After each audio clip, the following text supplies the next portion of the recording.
Hello and welcome to Decatur, Georgia, the Buck Godfrey Stadium for number one ranked Cedar Grove taking on the Lovett Lions. As Brian's Warner here with John Morgo. John, it's going to be a fun night of football here. Well, it will be here at Godfrey Stadium. And, Brian, it is all about, well, we've had some great talent on the Sportal TV game of the week so far. We've gotten lucky, had some great teams. Grayson, of course, had some great performances.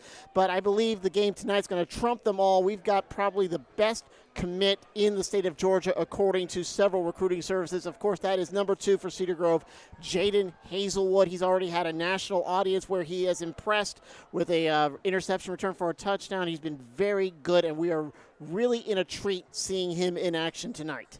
Yeah, Jaden Hazelwood, number 2. He is the number 1 wide receiver in the country, committed to the Georgia Bulldogs early on. Had a huge game in that game against McEachern. They had a bye after that.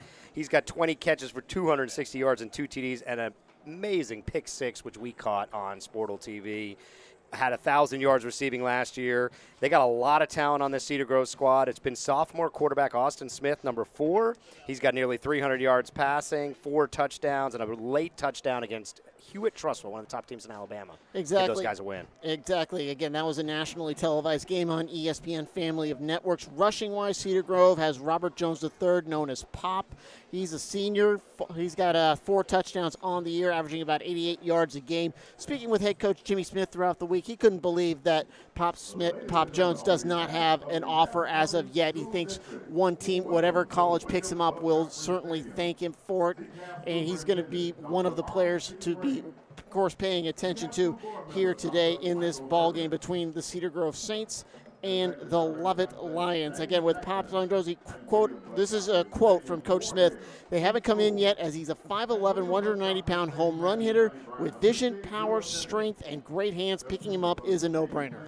There you go, and now we flip over to the other side of the ball on the defense for the Cedar Grove Saints. They got some studs out there too. Rashad Cheney Jr., the big defensive tackle, committed to go to Nick Saban in Alabama next year. He's going to participate in our Sportal Stars event. We'll talk about that a little bit more.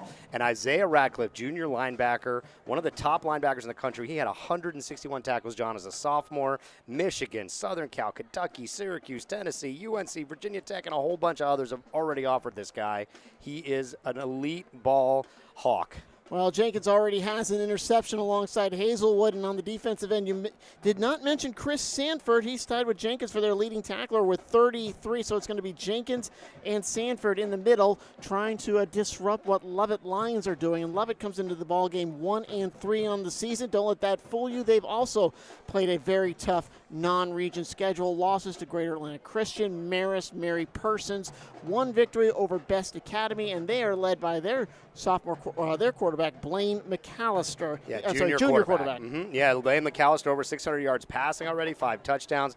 Big arm. He hasn't had the protection against these big teams they've gone up against, but he still leads then carries. He's throwing the ball, and he's already sitting on an offer from North Carolina State. Got a lot of other guys. We saw he had just had a recent visit over to Vanderbilt, and he'll be throwing the ball out to an elite player on the outside, KJ Wallace, number 3. He's being recruited as a cornerback. He is a Notre Dame commit, so there's talent on that side of the ball as well. But he leads them in receptions with 24 catches, over 200 yards, and 2 TDs. And then their big outside linebacker and tight end, Nick Jackson. He leads the team in tackles. He's also got 12 receptions. Ton of Division I offers for that guy as well. So they'll have to try to get the ball outside, but it's going to come down to the trenches, I think, tonight, John. There's just so much size on this Cedar Grove team on both the offense and defensive line. Lovett's going to have to find ways to try to get the running game going. They've struggled with that all season long, and they're going to have to get the ball to their playmakers. And Colin Goldberg, number 1, I believe he is going to be one of the player to watch in the defensive end as well. 3 interceptions already on the season, and he's got an average of 16 yards off of those picks. So watch out for Goldberg as he roams around in the middle. Yeah, and this is Coach Jimmy Smith for the Saints. He's been there since 2013, and you had an interesting stat about him if he gets the win tonight, right, John? Yes, I do. He is sitting at 56 wins. 1 more will give him 57. That'll tie Ozzie Harrell for most wins by a Cedar Grove coach in school history, so you wish him the best of luck. And Lovett there, coached by Mike Muschamp. If that last name sounds familiar, it is because he is the brother of one Will Muschamp, the one-time Florida coach, now over in South Carolina, in Columbia. The coach head coach of the Gamecocks. Yeah, I got a chance to meet Coach Jimmy Smith. He was honored last week here, or earlier this week, by the Touchdown Club of Atlanta as one of their coaches of the week for their performance against that Hewitt-Trussville game, beating the number 3 team in Alabama. They also beat Somerville 21-7, number 11 ranked team in South Carolina. So they have played a daunting early season schedule. They sit at 3-1. They won a state title, John, in 2016. Third season there for Coach Smith. And lost in the semis last year to a very strong Calhoun team, 14-10. Right. They also lost. They also lost in the semis 3 years ago, back in 2015. So they are they've known with the old stadium, old Georgia Dome. Now they hope to get acquainted with Mercedes-Benz this season. So this is a team that that definitely goes very far with Cedar Grove, and they had that quarterback Jonathan McCrary. Went to Vanderbilt, now he's at Mercer, and now they're just trying to ride Jaden Hazelwood, and so far he has been up to the challenge. This is the first of region play for both squads. Region 5 of 3A, 7-team region. There'll be a rotating bye. Neither one draws it this week, but Cedar Grove, they're looking for a return trip, and for both teams, they want to get off on a good start here in the region schedule. Westminster is in action against Towers, and Westminster has no problem with Towers. It's 28-0 last time we checked. And the other game features Redan and Pace Academy drawing the rotating bye in this region. Stone Mountain, they are off this week. Yeah, and these two teams have played 10 times. Lovett leads the series 6-4. We've been told historically a series of runs, 6 in a row for Lovett, and now Cedar Grove has won 3 in a row here. They went almost a decade without playing each other, and that is what we've been looking at there. Looks like we are going to have a quick pause here for the national anthem. Take a quick break from the broadcast. Hang with us for a moment. Cedar Grove's own Renee Clark. Parade the colors.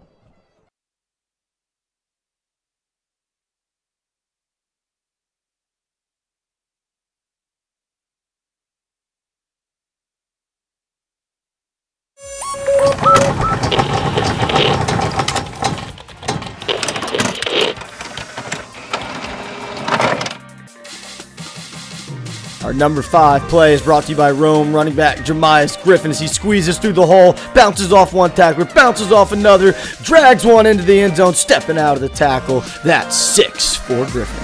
From our game of the week, it's Ja'Cory Jones stepping up in the pocket. The southpaw going deep. Kenyon Jackson up over 2 defenders, pulls it down for the Rams as Grayson wins this one 21-15. Back to Rome and Jeremias Griffin, the running back, looking for room off the left side behind his blockers. Can't find any, so he's going to reverse his field. Now the Carrollton defense has an idea. They're trying to catch up, but one more reverse infield for Griffin leads to 6 for Rome. Roswell down 4, 5 to play. Camonte Jet into the end zone. That's going to go. 2-point lead for Roswell, 22-20 as Ethan Roberts finds his receiver for the game-winning touchdown, taking down Milton in the great American rivalry. Our number 1 play, we're back to Rome. This time it's Xavier Roberts Donaldson catching the swing pass. White jerseys all around him. Quick spin move. Gets rid of the white jerseys. Now it's just a foot race, and Donaldson is going to win as he helped Rome win a shootout 65-51. We see the foot race again. And if you want to see yourself on our top plays, use the hashtag SportalTopPlays on Twitter and smash that subscribe button. Sportal TV on YouTube.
back. Hope you enjoyed that look at the top 5 plays from across the week. If you catch a play on video you think should be included in next week's top 10, top 5 plays, DM us or tag us on Twitter, Instagram, and you could see your favorite team in our top plays.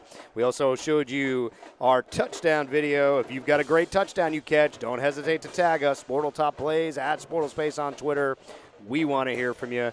John, we got about 5 minutes left here until these two teams take the field. It's going to be Lovett in the navy with the white letters, Cedar Grove with the white with the navy letters, just to keep us on our toes. Yes, Brian, it is, and this should be a good one. Again, we had a great game last week, Grayson and Westlake. That went down to the wire. Hopefully we can get another one here tonight. Again, Lovett 1-3, Cedar Grove 3-1. Their only loss to McEachern. Despite that loss, they were able to retain the number 1 ranking in 3A in several of the state polls. They're kind of going back and forth between the polls between either them and Calhoun, and odds are those two will tee it up at the Mercedes-Benz Stadium back in December for the championship. Again, we're here in Panthersville, Georgia, a little bit south of the Georgia State Decatur campus. It's right over there. Georgia State baseball facility to our right, almost a diagonal right area. So we got a lot of things going on here today. This is named for William Buck Godfrey. Buck Godfrey, of course, the longtime coach over at Southwest DeKalb. This stadium named in his honor, I would say about 3 or 4 years ago. It's a turf field. Temperatures, it looks like it's going to be in the high 80s as we get started here today. Summer is refusing to end its grip here in the metro Atlanta area. It seems like even though fall technically starts tomorrow or Sunday, it seems like this week has been the hottest it's been pretty much all summer long here in the Peach State. Hopefully fall temperatures will start things off next week, and we have a nice cool game as we journey up to Alpharetta for that matchup between the Raiders and Centennial, again here in Lakewood Heights, Georgia. As we get ready, we're about 3 minutes, 25 seconds away as the captains are gathering below us to do the coin toss. You know, John, you talked about Buck Godfrey Stadium. Buck Godfrey had just announced earlier this week by DeKalb County, by Southwest DeKalb School.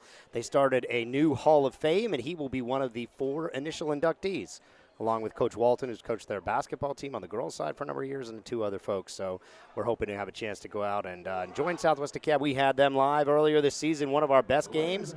Went to overtime. They beat Stevenson, longtime rivalry that Stevenson had really owned for a number of years, and Southwest DeKalb pulled out the victory in overtime. You can catch that replay or highlights on Sportle TV. And we'll have them again in our penultimate week of the season as they take on Arabia Mountain. That game should decide the region. Well, let's take a look at our captains for today's game for the Lovett Lions. Number 3 is KJ Wallace, Notre Dame commit. Number 8, Robert Poindexter. Number 51 is Will Seiler, and number 21 is Nick Jackson. On the other side for Cedar Grove, there's number 2, Jaden Hazelwood. 34 is William Jenkins. Number 57, I want to say, for Todrick Justice. Yeah, Todrick Justice, number 57, and looks like and the third one is going to be number 7, Kendall Boney. Or is that number 1, Isaiah Ratcliffe? I think that's 1, Isaiah Ratcliffe. All right, looks like Lovett is going to receive. They've got that rolling, and we will be about to be live here in a moment. Tonight's game is brought to you by Sportle TV. The Sportle TV YouTube channel has the best live broadcast highlights and features on high school sports. Subscribe now to Sportle TV on YouTube. So the teams are now raising their banners. It's quite simple today. You got Saints football on our right, Lovett Lions on our left. Again, Lovett just kind of coming diagonally across the city of Atlanta, based just on the underside of the perimeter over near the Westminster campus right over there. They are very big rivals with Westminster. Play them last game of the season in Cedar Grove, just up the road from where we are. And they had a very, their football program very strong, as we've mentioned. The last 3 seasons, playing that championship game, won it 2 years ago, hope to get back. And they're right now, again, they're just riding their offense and the all-around production of Jaden Hazelwood. And I think he's one of those players that could lead them back to that championship game. And it's going to be interesting. It looks like Lovett is going, even though they're the visiting team, they're going to take the sideline right next to us. And it looks like Cedar Grove will be on the sideline on the opposite side. Again, there is only one set of stands here at Godfrey Stadium, and the Lovett and Cedar Grove fans mingling below us. Decent crowd here tonight. Yeah, tough drive over from Lovett here. I live right over there, John, and it took me a good hour in the traffic to get here. So some of the Lovett fans braving the traffic. Hope you're enjoying getting a look at this live game on Sportal TV. Today's game is brought to you by Sportal TV. The Sportal TV Twitter handle is the place to go for live updates for the best high school sports. Catch videos, pictures, and game updates from Atlanta on football, volleyball, softball, and more. Follow at Sportal Space on Twitter now. There come the Cedar Grove Saints through the banner and carrying that big Saints flag out onto the field. At that big fleur-de-lis, which will be in display on Sunday down over at Mercedes-Benz as New Orleans comes to town. But right now, it's a point for Cedar Grove to rally behind as they try to go 1-0 in this region. Again, both teams, when I talked to the coaches, they both expressed how critical it is to get to a quick start. According to Mike Muschamp, he said, quote, "There's a lot of wear and tear that comes to playing this region.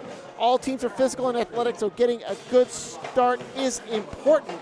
And I asked Jimmy Smith, what is the key to beating the Lovett Lions? And he responded, well, Coach Muschamp does a great job with his guys. We have to do a good job aligning to multiple formations on defense.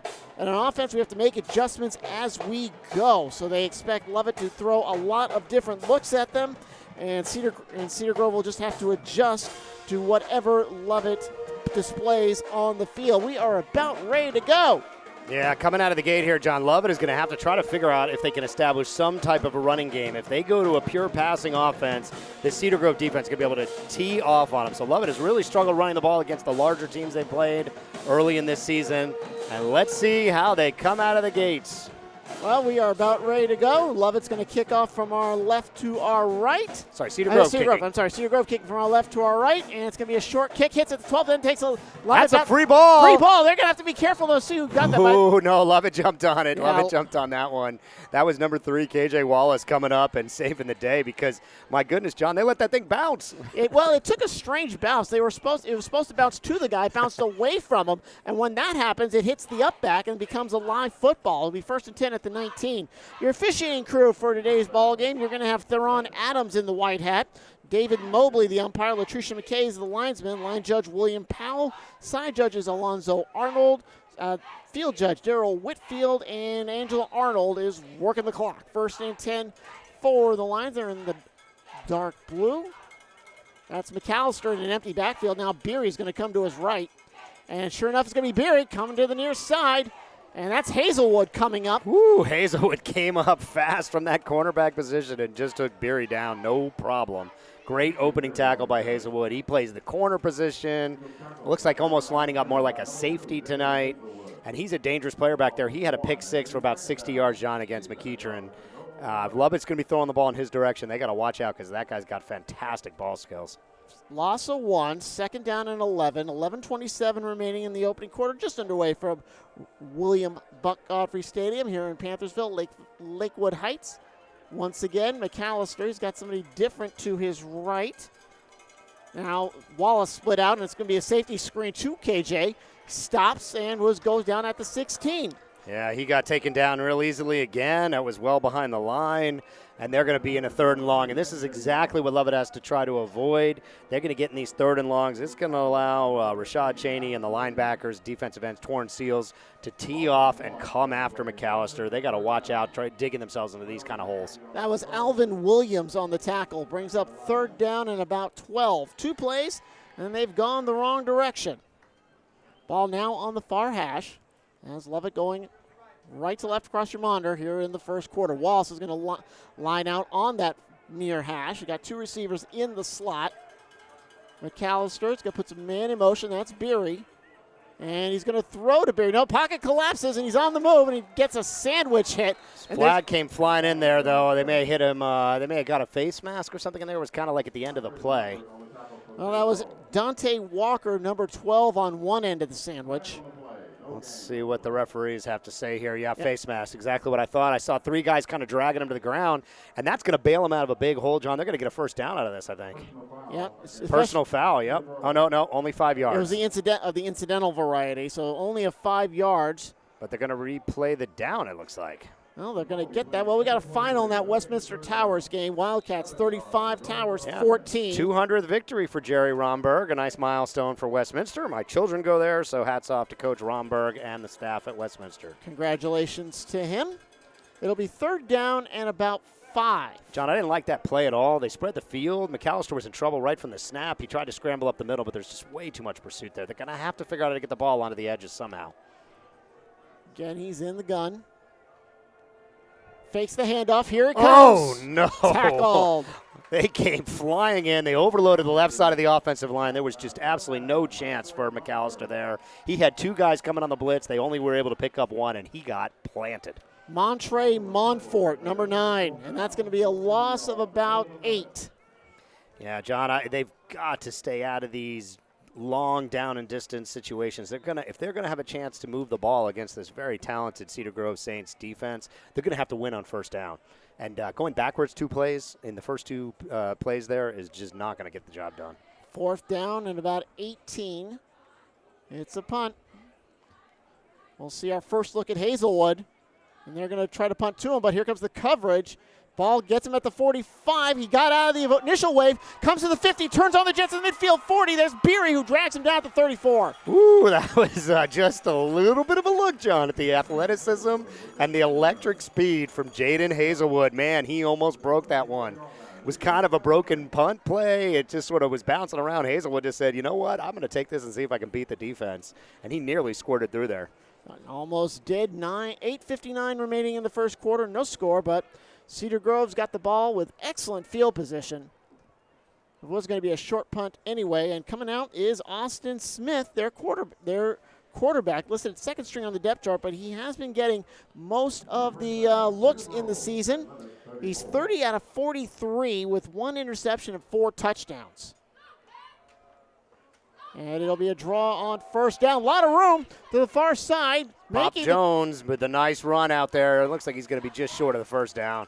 Gain of about 9 for Robert Pop Jones III. A little bit of pick your poison here for the Lions, John. You know, if they don't rotate double coverage over to Hazelwood, who's on that far sideline, number 2, they're going to be in a lot of trouble, and that just takes that safety help out of the middle of the field, and it's going to allow Pop Jones to really churn yards out so far in this early season. They'll give him 8, second down and 2.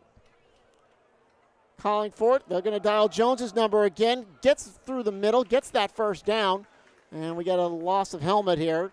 Yeah, nice tough run up the middle. That's number 77 for the Saints, Brandon Hall, losing his helmet. He'll have to come off for a play, but they'll just rotate more big bodies in, and you can see the size difference. It is easy to see from up here. You can probably see it on the screen, but this Cedar Grove team, they look like they outweigh the defensive line there by at least 50 pounds a man.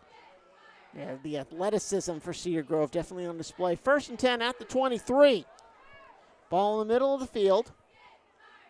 Jones again on the right. Hazelwood is split up top. Smith's going to throw. He's looking for Hazelwood. He's flushed. Moves over to the side. Flag down. And Smith is able to get it. Yeah, that's going to come back. They're going to call a hold back there deep in the backfield. Sure enough, they've already, looks like the referee's already made the signal. Yep, sure enough, coming back on the hold. It was a nice play, but 2 guys kind of got tripped up, and they'll call that one against the Saints. It was complete to number 10, Corion Cone, Jr. And that'll put Cedar Grove in their first hole here. They'll be in first and about 20 from the 35-yard line. Oh, keep going. Even further, they're going to be spot foul. Take them all the way back to the 40. That'll be make it first down and about 25, maybe 23. a little more than that. 27, I'm going to go say, because they got to get to the 13. Oh, boy. So first and a lot. All right, we got that matchup that we wanted, though, on the top side. It is best on best up there, John. Hazelwood being guarded. Tight press coverage by K.J. Wallace, the Notre Dame commit. Well, at the bottom, split at the bottom is Montre Montfort, number 9. Looks like they want to cheat on the line, send an extra blocker. This is Boney. He's going to give it to Jones. Jones to the 35, to the 25, spinning around and down at the 21. 19-yard pickup. That's got to be a heartbreak for the Lovett defense. Oh, wait a minute. There's another flag down on the far side over there, and that's probably in the vicinity of holding again. Let's see what the referee call is over there. And sure enough, it is a hold, and we're going back further. And I love it. Really got bailed out there, John, because that would have been a heartbreaker to have all those yards taken back away from you on one little inside handoff. But we're going to be First and a 30-something from the 41. Well, they only moved him back a yard. I guess the hold was down the field a bit. Yeah, I think it was marked at about 26-31. So it'll be first down now, now 28. Yeah, almost like replaying the down. Kendall Boney's 15 of 22, 15 completions, 22 attempts. He just got a touchdown, and he's thrown a pick. Yeah, we thought we'd see both quarterbacks. I just didn't think we'd see them both in the first series. Boney going to take it himself on a draw. And he'll get 5 to the 36. Yeah, it was a nice tackle there. They kept Boney inside contained in that pocket. He kind of had to try to squirt through. It looked like number 57, Luke Wall, with the tackle. I remember Luke when he was playing Pee Wee football with my son. Big guy, goes good size out there, 6'5", 214 for Luke Wall, one of the bigger guys on the defensive line for the Lions. Be second down and about 22. Yeah, that's about right. It's at the 38. Looks like we got a timeout on the field. Yeah, timeout on the field. It might be a Grove. hydration break. Looks like they called it as a Cedar Grove timeout down there. With 6:52 remaining, no score between the Cedar Grove Saints and the Lovett Lions here on Sportal TV Game of the Week. Yeah, we'll take this moment to talk to you a little bit about our next week's clash. We will be live as two of the top North Fulton teams battle. Alpharetta is number 7 ranked in our coaches poll, and they are led by running back Kevin Watkins II, wide receiver Joshua Grant, and defensive end Jack Stanton. They take on the Centennial Knights, led by Max Brosper, QB, who recently committed to University of New Hampshire. Tune in live, 7:30 on Friday, September 28th, www.sportaltv.live or the Sportal T Live on Twitter or YouTube. That'll be a fun one, John. Totally opposite ends of the town. We are down here in Decatur, Panthersville, at the Buck Godfrey Stadium, as we said earlier.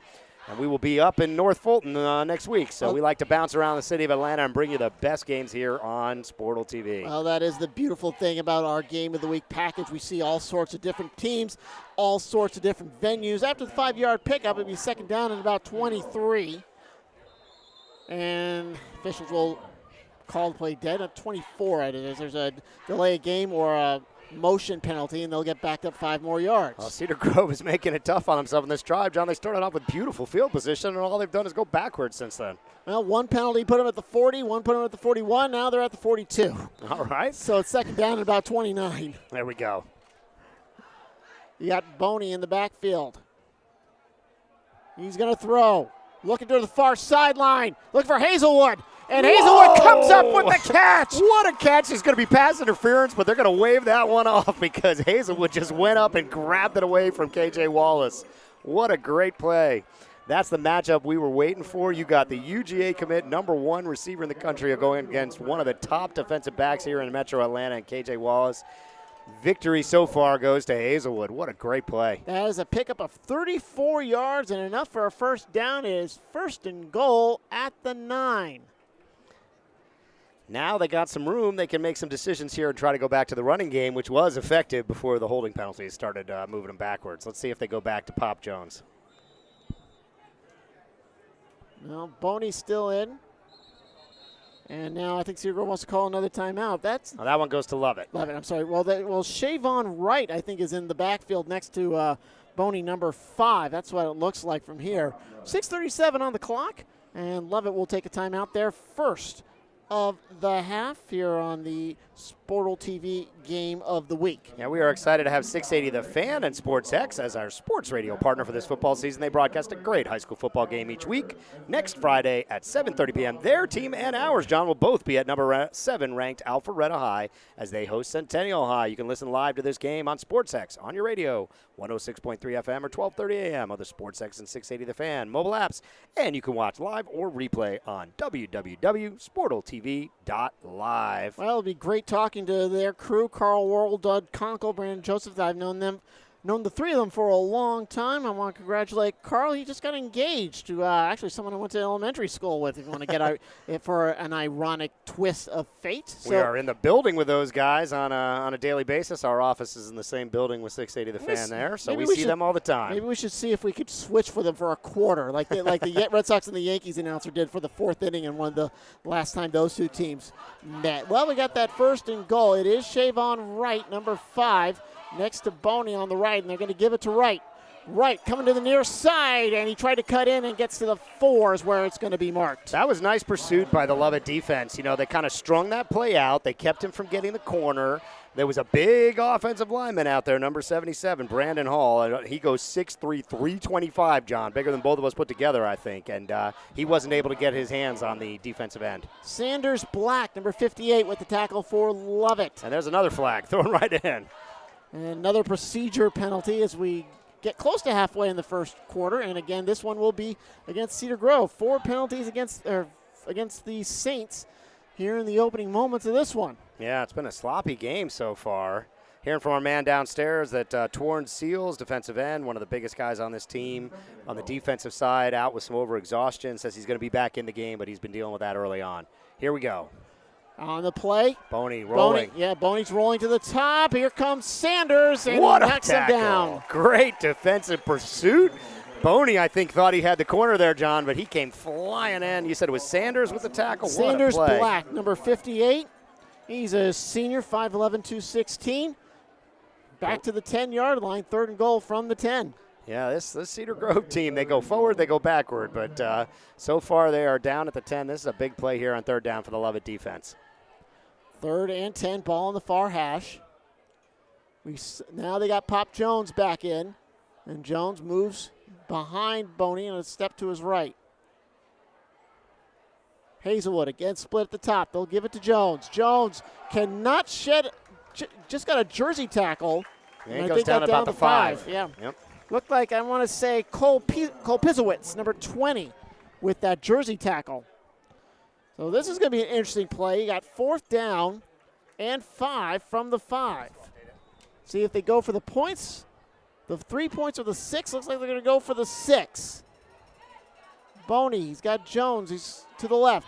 Looking to throw. Lobbing into Hazelwood. Touchdown. A lot of contact there. The Lovett coaches are to our left, John. They wanted an offensive interference.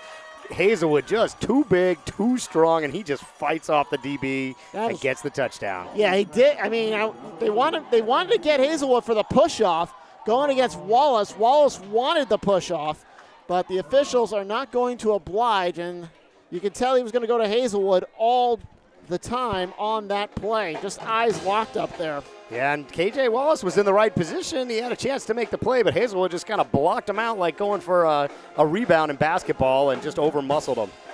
So it's 6-0 depending on this extra point, and it is through by Cedar Grove, and that's going to make it 7-0 in favor of the Saints here on the Sportal TV Game of the Week. Yeah, 4:39 remaining in the first. We apologize. Our scoreboard camera that usually keeps the score and timer out, so we'll make sure to let you know as we go. In the pregame, we ran our top 5 plays from week number 5. If you want to see your favorite team on top 5 plays this week, send us your best highlights via Twitter DM or tag @SportalSpace, and you might see your favorite team on Sportal TV. Well, for Hazelwood, that's his 3rd receiving touchdown of the season. Yeah, that was certainly their best offense, John. They went to him for 30-plus yards down the sideline when it was 1st and a mile, and then they go right back to him for the touchdown. And that was 4th down. So 3 plays to 3 rushes for Jones, and then on 4th and 5, they go to Hazelwood. Not a bad call on there for gutsy Jimmy call Smith. by Jimmy Smith there. He goes forward on 4th and 5 here, and Hazelwood delivers for him. Well, here's Oral Ash with the kickoff. Ball's going to come to the near side. Caught by KJ Wallace at the 10. He's going to the center of the field, trying to make the far side. Tripped up down at the 15. That was a nice play. He just cut right through the defense. Catch a number on that bus, John? It was Montre Montfort, number 9. And we'll tell you a little bit about our partners, Hot 107.9 and the Dirty Boys. They invade the best games this season with their Friday night highlights. High school football tour powered by Sportal TV. For more information on schedule, teams, and highlights, visit hotspotatl.com. Second series for the Lovett Lions at their own 16-yard line, 4:33. First series was not a good look, John. They got behind the down and distance, lost yards on both 1st and 2nd down, had a penalty against the Saints for a face mask that bailed them out a little bit, but they couldn't convert the 3rd down. They got to win on 1st down here. They got to find a way to get the ball to the edges. Looks like they're setting up some kind of wide receiver screen or something to the near side. Yeah, 3 to the near side, 1 up top, McAllister. He's going to pitch it to the near side, trying to get to that edge and unable to get around there. That's number 45, Cyrus Walls. Yeah, there was no edge, no blocking over there. It was a one-on-one situation. He had no chance. He was just blown up over there trying to carry it out there. And here we are again now back in this 2nd down and 12, 2nd and long. Tough situation for the Lions to be in. And now they're going to have to try to see if their offensive line can block and get Blaine McAllister just a little bit of time to try to get the ball to his playmakers. His playmakers are KJ Wallace, number 3, Nick Jackson, number 21. Those are the guys who've been catching the ball for him down the field. Let's see if he can get the time to try to get the ball to these guys. Well, you figure there have been 4 plays from scrimmage, and they've all resulted in negative yardage. Of course, there was the penalty that gave them their only positive. So Lovett's kind of been going backwards all day. They got to do something. And McAllister's going to throw on 1st down. Hazelwood is going to close in. I thought he was going to go for the pick, but instead it's Walls again. Looked like Cyrus Walls with the catch, but Hazelwood just was all over him, and that one went for nothing. Right. Finally got the ball a little bit to the outside, but they got nothing to show for it. So McAllister's 2 for 2, but he's -1 on his yardage, and it brings up 3rd down and 12. Ball now on the far hash as we get to 3:17 left in the quarter. Cedar Grove ahead 7-0 on our Sportal TV game of the week. And Lovett's going to do some switching. It looks like number 21, Nick Jackson's going to come in. And number 36, Colin Hanley will exit. And here comes Lovett. Another timeout. Yeah, timeout Lovett. Yeah, Lovett's going to take a TO with 2:55 remaining in our opening quarter. They're down 7-0 to the Cedar Grove Saints. Yeah, do you know a student athlete that had to overcome challenges to play the sport they love? We want to share stories that can inspire others to dig deep and find success in sports and in life. Send us your Sportal stories and let us help you share with the world. 2:56 here remaining, and Cedar Grove on the board with a nice pass play to Jaden Hazelwood on a gutsy call at 4th down and 5. That's your only score of the night. 7-0 is our score here. Brian Zwerner with John Morgo at Buck Godfrey Stadium in Decatur, Georgia, Panthersville. And we're just behind the Georgia State Decatur campus. Used to be Georgia Perimeter College Decatur campus. Before that went the way of the Dodo. 3rd down and 12. Ball's on the 14. It's on the far hash. Cedar Grove in the dark jerseys with the white numbers. Lovett in the white jerseys with the dark numbers. Both teams with dark helmets. Lovett's got the L on their side. Cedar Grove, I want to say they have the fleur-de-lis on one side. Looks like that's what they do. And they have their jersey numbers on the other side, like Alabama. And Cedar Grove's going to be called for another procedure penalty. Yeah, a lot of flags. Very sloppy so far here for Cedar Grove. So that'll move them. And actually, they're going to get a 1st down off that sportsmanlike conduct penalty off the sideline. Wow. To the 29. Well, the penalties have been the most most successful plays so far for the Lions. Heritage Conyers gets a touchdown on South Gwinnett, 7-0 in that one. Looks like Stockbridge gets a safety in their game against Columbia. That's at Halford Stadium. 2-0 favor of Stockbridge. And now it's 1st and 10, and one of Cedar Grove's ends cheats across. That was Dante Walker, number 12. Sadly, John, I think we're going to have to start counting penalties. The Saints have managed to rack up 6, 7 so far here in the early going. And I don't think Lovett's been penalized at all. Very clean game for the Lions. They're just letting Cedar Grove make the mistakes for them. Because right now when they actually get a playoff, they have not gotten one with positive yardage. 1st down at about 5 at the 34. McAllister calls for it. Sideline out pattern to KJ Wallace, and he hits his own man. Oh, he finally had some blocking, John. There was enough guys in front of him to give him some kind of chance, but no good there, and they're taken down for another loss. Hearing from our man down on the scene, Chuck Jones, telling me Rashad Cheney Jr., the big defensive lineman, is having a uniform malfunction, and it's causing penalties. He's having problems with his uniform. It's leading to these penalties, so keep an eye on big number 52, Rashad Cheney Jr., Alabama commit, and we'll be at our Sportal Stars event a little bit later, but apparently that is leading to a number of these penalties. Will Bray, number 7, that's who Wallace kind of stumbled into, causing that loss of 1 yard. Second down and about 6. Kind of tight formation. McAllister will pitch it off to Beery. Beery cuts in. He's finding room. That's going to go for positive yardage. First time all night for the Lions.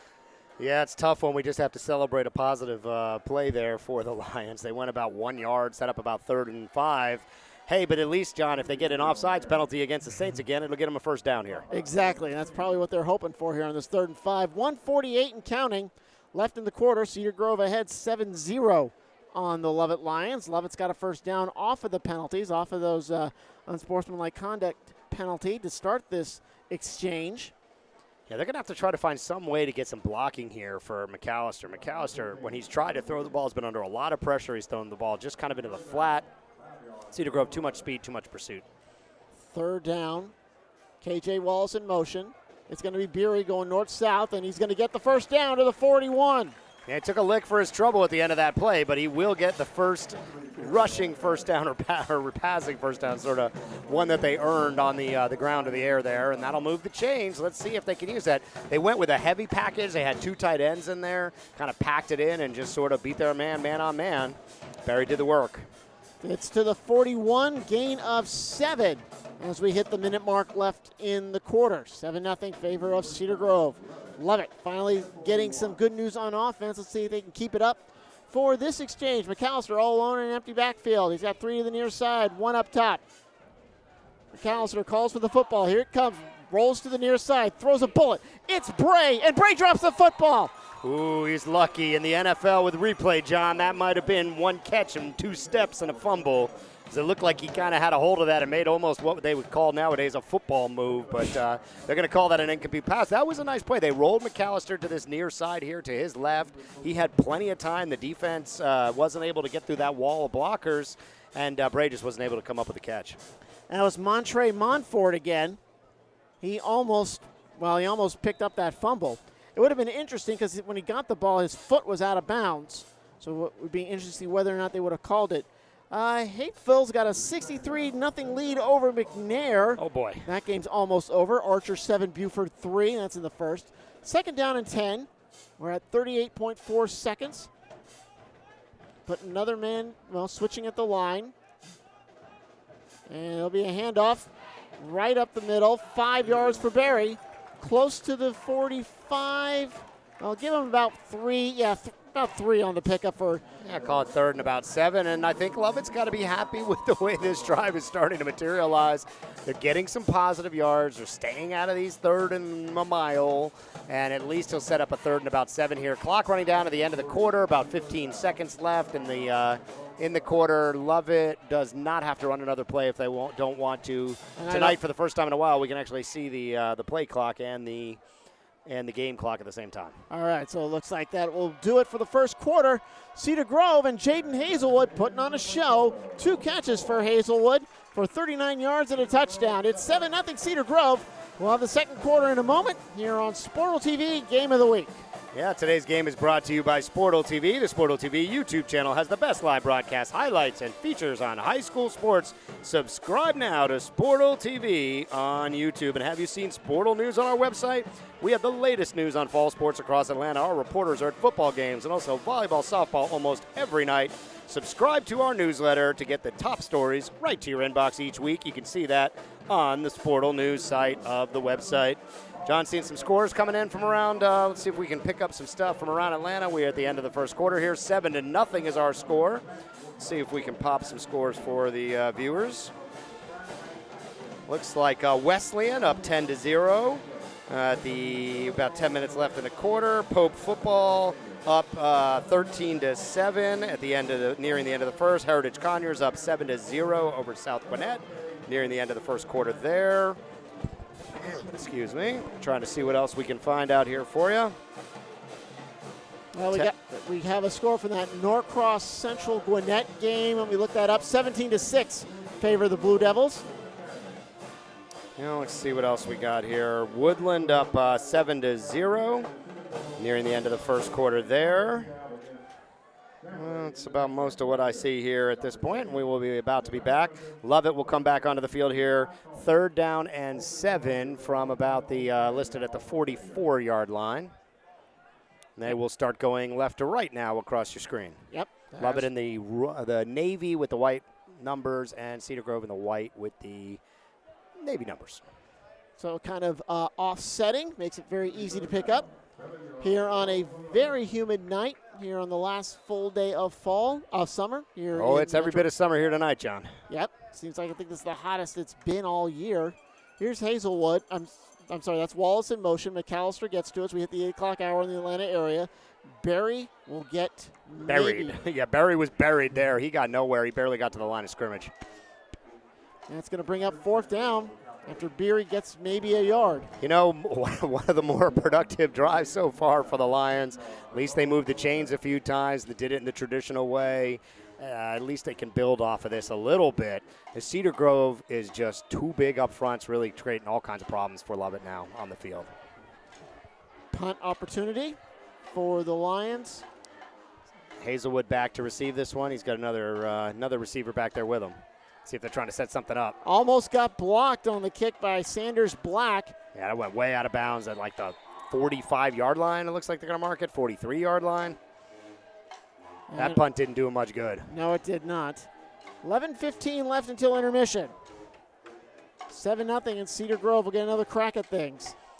Yeah, we are excited to have 680 The Fan and SportsX as our sports radio partner for this football season. They broadcast a great high school football game each week. Next Friday, 7:30, their team and ours will both be at number 7 ranked Alpharetta High as they host the Centennial Knights. Listen live to this at SportsX on your radio, 106.3 FM, 12:30 a.m. SportsX and 680 The Fan mobile apps.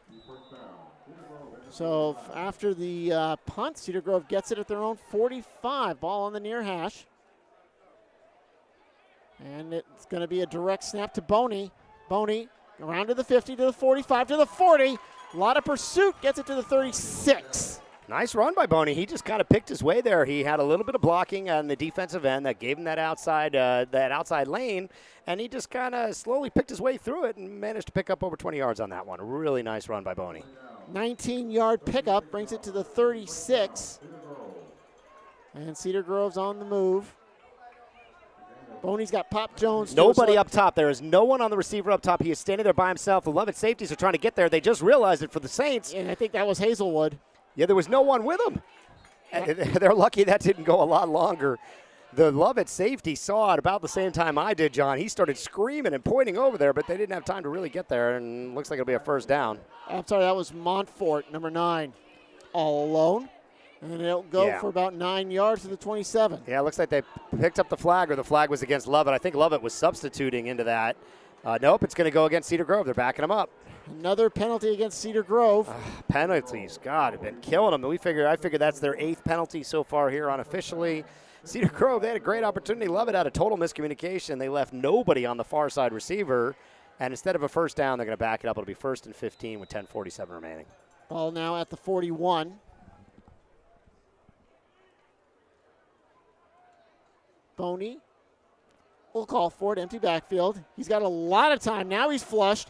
Comes to the near side, shows off his speed to the 40, to the 35, and he'll be down at the 32. Yeah, Lovett blitzed the linebacker right up the middle, and the Cedar Grove offensive line just stuffed him. And that left Boney the opportunity to go around the edge because there was no one there to spy him that time. He took the edge, and he'll set up 2nd and about 5 out of that. Great run by Boney. Nice read. Cole Pizowitz on the tackle. That's a gain of 10. Puts it at the 32. John Morgan, Brian Zwerner here from William Buck Godfrey Stadium. Saints and Lions here on Squirrel TV. Throwing to it. Open receiver in the flat. Showing off the speed and gets to the 5. Yeah, they substituted Austin Smith, the sophomore quarterback, in, and he immediately just stands up, finds his guy in the inside slot, and it's a big gain. That was Rashad Jordan, number 29. And he took that down to about the 8-yard line, just under 10 minutes remaining here. Smith stays in. So that's a gain of about, call it 29 or so. And on first down, Jones to the 5. Gain of 2. So that'll set up 2nd down and goal about the 5-yard line. That's where they're going to put it. Now, Lovett's defense did a good job the last time it was here. Yeah, they got down here and they were doing fine. It was 4th down and 5, and then it was Jaden Hazelwood showing off his skills. Number 1 wide receiver in the country for a reason. He was matched up one-on-one with KJ Wallace, just kind of blocked him out at the goal line, overpowered him into the end zone for the touchdown. That's our only score of the night. And Hazelwood, he's going to be on the left side of the line. Now another penalty against Cedar Grove. Oh, my goodness. Penalties. That's their 9th penalty, and we still got 9 minutes to go in the second quarter, looking to make a Sportal TV record for most penalties in a game, John. Certainly most penalties in a half. Yeah, certainly, and it's like I said, it's all one-sided. I mean, Lovett's playing a very clean game. They haven't committed any penalties, but they're just taking advantage of everything Cedar Grove offers. Ball's backed up to the 20. As they start the clock, looks like Hazelwood is not in the lineup for this one. Smith, he's got Jones to his left. Smith, alias Smith and Jones. Smith's got it. Jones goes into coverage, throws to the far side, looking for Montfort, and overthrows him. Oh, they're going to call the pass interference on that one. The DB never got his head around. That looked like number 1 maybe, Colin Goldberg? Colin Goldberg. Never got his head back around, and was too much contact, and that's going to set up first down for the Saints. Well, I was wrong. That's the second penalty against Lovett, both for pass interference. So that should be a half the distance penalty. Put it at the 10. Yeah, that pass was going to Montfort, number 9. Just kind of threw it out there, kind of fade to that corner end into the end zone, and Goldberg got kind of caught backwards. Goldberg leads Lovett in interceptions with 3. Yeah, also a good basketball player, John. I've seen him on the basketball circuit on a regular basis, playing for Team Forest. Well, Georgia Tech grad, who runs a travel basketball program here in Atlanta. That's Dimitri Cooper. He's at the bottom. Jordan in on the slot on the near side. Jones moves to Smith's right. Montfort on the far side. He's going to Montfort, cutting across. That's a touchdown. That was too easy. He just got right inside of Goldberg. Too big, too strong. Cut right inside with a nice little inside slant route. Smith put the ball right on target, and that's an easy touchdown. Nice, easy catch and touchdown for the Saints. Montfort, that's his second touchdown of the season. Now Smith picks up his 5th touchdown, both he and Boney with 1. And Cedar Grove up 13-0, depending on Oral Ash's extra point with 9:04 remaining. Waiting for Ash, looks like he's going to attack it from the left. Put it down, put it up, put it through. Yeah, he is 17 for 17, John. I hope I didn't jinx him. He's 17 for 17 on the season with his extra points and easily has enough leg to that one. That is 14-0 with 9:04 remaining. Our Sportal Stars series kicks off with star defensive players from across the state, meeting with Rennie Curran, former NFL and UGA star linebacker. Series will feature players such as Rashad Cheney Jr. from this Cedar Grove team. He's committed to Alabama for next year. Another Alabama commit, defensive end Justin Ebojiboji from Forest Park High. UGA commits linebacker J.D. Bertrand from Blessed Trinity and cornerback Justin Perry from Decula. Keep an eye out for this great series, Sportal Stars, dropping in October. Should be a lot of fun. Should be some good television. Bringing it to you here. And we're bringing the best in Metro Atlanta high school football. Be up at Raider Valley next week for that Centennial Alpharetta matchup. Looking forward to getting up there. Yeah, it'd be nice to be a different kind of part of town. We've been mostly in this South Atlanta, Southeast Atlanta area in most of our games so far, other than the Kell game up in Cobb County. So we do travel all over the city of Atlanta to bring you the best matchups each week on Sportal TV. Yep, kind of disappointed I didn't get to call that Grayson Westlake game, but you were in good hands. Yeah, it was a lot of fun. We had a 21-15 game down there. We'll show you the highlights at halftime. Well, Oral Ash will kick it away. He gets a line drive. It's going to go right to the return man on the near side. And coming to the 25 and down. It took kind of a big lick at the end of that one. The Cedar Grove defense still coming with a lot of juice out there. 14-0, just under 9 minutes left in the second quarter here. Now, that was Aiden Camilo, number 5, a junior. And now we'll see if Lovett can get something going. I mean, at least, John, they had a little to build on with that last drive. They had a couple of runs and managed to get themselves a first down. They were showing a little bit more time for McAllister to try to get the ball to the outsides. But this Cedar Grove defense has just been overpowering them. They're just too big and strong up front and too much speed and pursuit on the edges. Let's see if they can find a way for McAllister to get the ball to his playmakers, KJ Wallace or Nick Jackson, number 3, number 21. So it's 1st and 10 at the 26. McAllister's in an empty backfield, 3 up top. Calls for it. Low snap. He's going to run. And no way. No, he's not going anywhere with that kind of play. There's the Cedar Grove defense sealing that end, keeping contain, and that looked like number 23, I think. Darren Sims, DJ Sims over there on the tackle. Yeah, big 6'4" senior. I mean, they're just too big up front for those kind of plays. They're going to have to throw the ball, and they're going to have to hope that McAllister, he's got to offer some NC State. He's got other big Division I schools looking at him. They're going to have to hope he can stand in that pocket long enough to get something off. So bring up 2nd down and 12. Backs him up to the 24. 3 to the near side. They're going to move Beery to McAllister's left. Yeah, I don't see either Wallace or Jackson in there on the offensive side, and those have been their 2 best playmakers this season, and neither of them are in there right now. Yeah, it looks like Malone, number 4, Robert Malone, number 25, Carter McIntosh are 2 of the receivers. And looking through the 3rd one, it looks like number 36, Colin Hanley, is number 3. Yeah, both of those guys, Jackson playing linebacker and KJ Wallace defensive back, going both ways a lot of the time for this team. They're going to have to find a way to get the ball to somebody who can make a play for them. That's Will Bray split off the line on the top side. McAllister calls for it, gives it to Beery.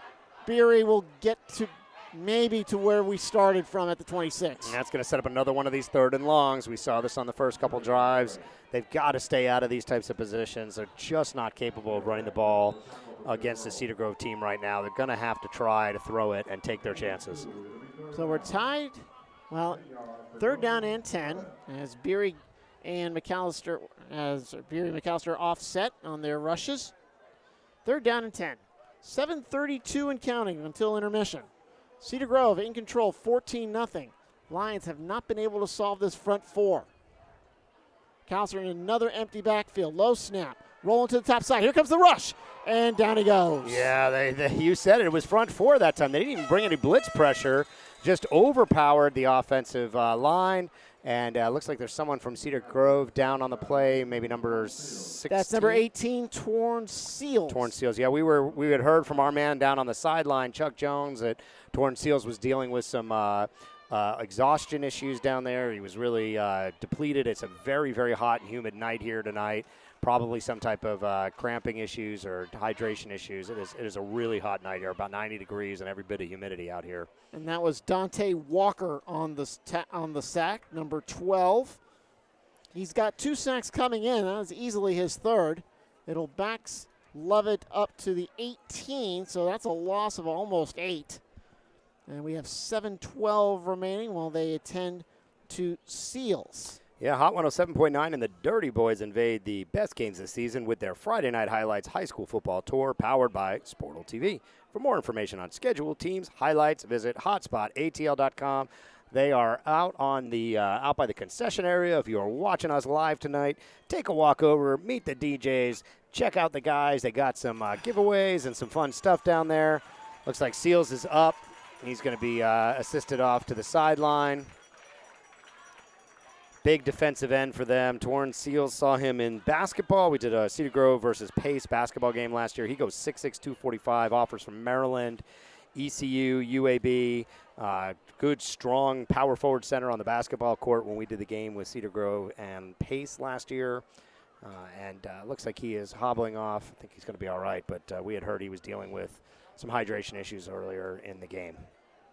And looking around, Rome now over Rome beating Cass 28-0. Again, that's Stockbridge. I thought it was 2-0 Stockbridge. It turns out that game is 0-0. So Rome 28, Cass 0. Banks County 14, Oglethorpe 0. That's just starting the 2nd quarter.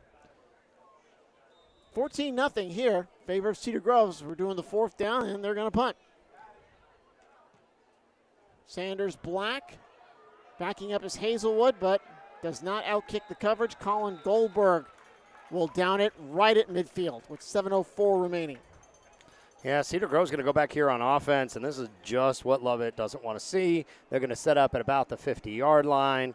They've scored easily on 2 drives. Their receivers, John, have just been too big, too strong around the goal line, and both their quarterbacks have been rotating in and out. Austin Smith a little bit more throwing, Kendall Bonney a little bit more running, but both of them very effective so far in the early going here. 7:04 remaining in the second. Grayson 7, Colquitt County 0. That's after one. Oh, that's a big matchup, John. Number 1 and number 3 in the coaches poll. We had Grayson last week against Westlake.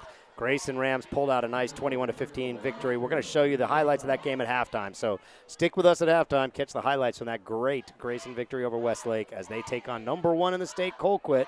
Some people think that may be a preview of the 7A championship. Well, Austin Smith is in, and he's got Alvin Williams to his right. 3 to the near side, 1 at the bottom. Montfort's at the bottom. He's going over middle. Oh! Tried to lead his receiver. Yeah, it looked like number 20, Rashad Jordan. Oh, Rashad Jordan had not just a step. He had 4 or 5 steps on the safety. He had come on a little post type of pattern across the middle of the field, and if Smith had just managed to put a little air on that ball and let him run underneath it, that was 6. Yeah, it definitely was a little low pass to him. Clock stops with 6:59 left until intermission. Cedar Grove again ahead over the Lovett Lions 14-0. And we've got motion on the line. That's going to be the 3rd foul on Lovett. Andrew Maddock, number 60, took a step into the neutral zone and was captured by the Klingons. Yeah, this has been a sloppy game. 12 penalties unofficially so far here in the first half, and we still got 7 minutes to go. This game's been pretty much as expected. Cedar Grove overpowering Lovett on the offensive and defensive lines, and then the big, strong receivers for Cedar Grove, Montfort and Hazelwood, both with touchdowns. Well, Lowndes 7, Valdosta 7. A big game down south there. Yep. 2nd and 5 from the 45. Draw, but Cedar Grove won't do much with that one. Again, that was Rashad Dubinian, number 16. Looked like number 8, Poindexter with the tackle, yep, I think. That's what I was going to credit. Yep, Robert Poindexter. Saw him play when he was a peewee as well. He was on one of the teams that my sons played on over at Chastain Park in the NYO, Northside Youth Organization. Nice to see him out here doing some job out. And I'll set up 3rd and about 4 here, 6.5 minutes remaining in the second. Yeah, I talked to Lovett head coach Lovett athletic director, Steve Franks. I've known him for a long time. Once he was athletic director at Marist. He also was an assistant athletic director at Vanderbilt for about 8 years. Came to Lovett to be their AD in 2002. Stayed since. Smith goes for it all to the far side. Hazelwood, and good performance. A lot of contact. The flag's coming in. That's going to be the 2nd flag against Wallace as Hazelwood is down. Yeah, Wallace never turned around on that one, John, and that's an easy call for the referees on that sideline. He never looked at the ball. He just kind of ran over the receiver. That ball was floating, but Hazelwood is down out there. And let's see if we can get a little bit of a tighter picture on Hazelwood down there on the far side. He's kind of bounced around onto his back, but we don't know what's going on down there. That is Jaden Hazelwood, number 1 wide receiver, top 5 recruit in the country, committed to Georgia, being attended to by about 6 Navy shirts from the Cedar Grove staff. He's up. He's bouncing around. It is a very hot and muggy night, about 90 degrees at kickoff, and about 90% humidity, but unofficially, John. Exactly, and I can only imagine what the heat index is down on that artificial turf field. Yeah, because right here in the box, I'm just updating the conditions. It looks like it's clocking in at 86. Yeah, temperature hasn't fallen much of anything at all. And it says it feels like 84, but I bet down by that field. That's up here in the press box. Again, I bet down on that sideline, on that turf, it's a lot hotter than that, a lot muggier. But at least, even though it is a muggy night, knock on linoleum, there is no threat of any pyrotechnics in the atmosphere, so I think we should be okay in that category. And that's probably going to be the first. This will probably be the first night in football in Georgia where that can be the case. Yeah, we had plenty of lightning 2 weeks ago, but seems calm tonight. You know, these penalties have all gone against Lovett on the pass interference. They're trying to stick with these big physical receivers for the Saints, and it isn't working out so far. Well, moves Cedar Grove to the 29. Here's that's Dubinian. And he'll get it to the 25, I want to say, so that's going to be a gain of 4. Yeah, Dubinian, a freshman that's been giving him some nice running yards so far this season. He's been effective in there, spelling Pop Jones, a transfer in from St. Francis.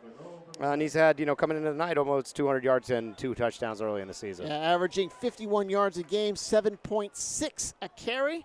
Cedar Grove with 10 rushing touchdowns on the season. Dubinian looking for 11. He's got a route if he can make that seam. He does. There's a flag flying down behind it. They're going to get holding on those 2 wide receivers there, John. Well, it's coming back. That was Dimitri Cooper who immediately grabbed him in celebration after he crossed the plane, but yeah, there were 2 wide receivers trying to pin the DBs back there, and they called one of them for holding. They might have had both of them holding. And they're going to, sure enough, back him up. Yeah, Lovett coaches were immediately calling for that hold, and they're going to move him back, be second and long. Not so long because I guess it was down the field some. Well, I want to thank all our audience for tuning in, spending part of your Friday night with us here on Squirrel TV, watching us either on the YouTube channel or through Periscope on Twitter. Notice we got about 222 viewers on that. Thank you, however you choose to join us. Appreciate your viewership and your continued loyalty to the best high school games in Atlanta, week in, week out. 1st and 10 for Cedar Grove at the 15. Number 5 comes over, gets to the 14-13, that is Shavon Wright, and Wright will pick up 2. Yeah, they actually got the first down on that play. He was well past the first down when the hold occurred, so it backed him up from the spot of the foul, set up first down at about the 15-yard line. Saints offense going to work. Last 2 times they've been down here, John, it's just been letting their big, strong receivers overpower the smaller corners for Lovett. We'll see if they go back to that again. Shavon Wright's got 2 carries tonight. He's had 1 all season. Now Pop Jones is back in, but he'll get dragged down from behind. Nick Jackson with the pursuit. Yeah, Nick Jackson came busting through the line of scrimmage. Pop Jones never got his feet underneath him, and he'll lose 5-7 yards on that one. Keep him going back, it looks like. Well, they'll push it to the 20, so losing maybe 6. And it'll be 3rd down and about 15 is what's called. We'll go with that. 4:34 remaining until halftime. Now watch out for Hazelwood. He's in single coverage at the top. KJ Wallace is trying to get some backing. Yeah, he's right up on him, pressed up on top of him in that far side. 2 to the near side. Jones to the left. Smith's got it. Smith looking for Hazelwood. And they could have gotten pass interference on Wallace. I noticed a little jersey tugging. Yeah, it sure looked like it to me. I mean, Hazelwood looked like he was about to separate again. And a little bit of contact, I guess they felt like that was not enough this time, given how egregious some of the earlier pass interference calls were against the Lions. So they let that one go. That'll set up 3rd and long. 3rd down and long. So, again, it's been KJ Wallace, the Notre Dame commit, up against Jaden Hazelwood, the Georgia commit, and Georgia and Notre Dame will play each other between the hedges next season. They did call a penalty there somewhere, so that moved them up, but it wasn't enough for a first down. Looks like some kind of defensive hold call. Well, it was half the distance or 10 yards. I didn't see a flag for that pass interference. That could have been very well what it was, but it would have been an automatic first anyway, I think, if it was pass interference. Yeah, it might have been some kind of hold or illegal contact or something. Jones on the left. Smith drops back, looking. And, well, we got another flag. It was complete to number 20, Rashad Jordan. He's in the end zone, but the flag's coming on this side. The referee is waving down here towards the middle of the field. We'll see what the call is. He's in the end zone if it stands, but I don't think it's gonna. They're waiting for the call here for the referee. Now, you hear that whoosh in the background. I just want to tell you that's not boos from the stands. We are actually at this facility. We are in the takeoff and landing zone from Hartsfield-Jackson Airport.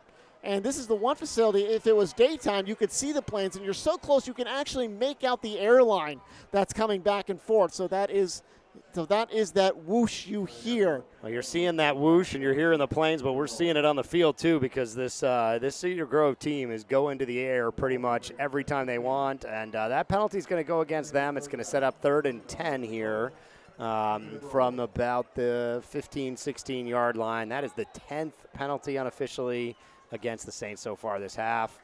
Austin Smith looks to the sidelines. Let's see what they've got here on 3rd and 10.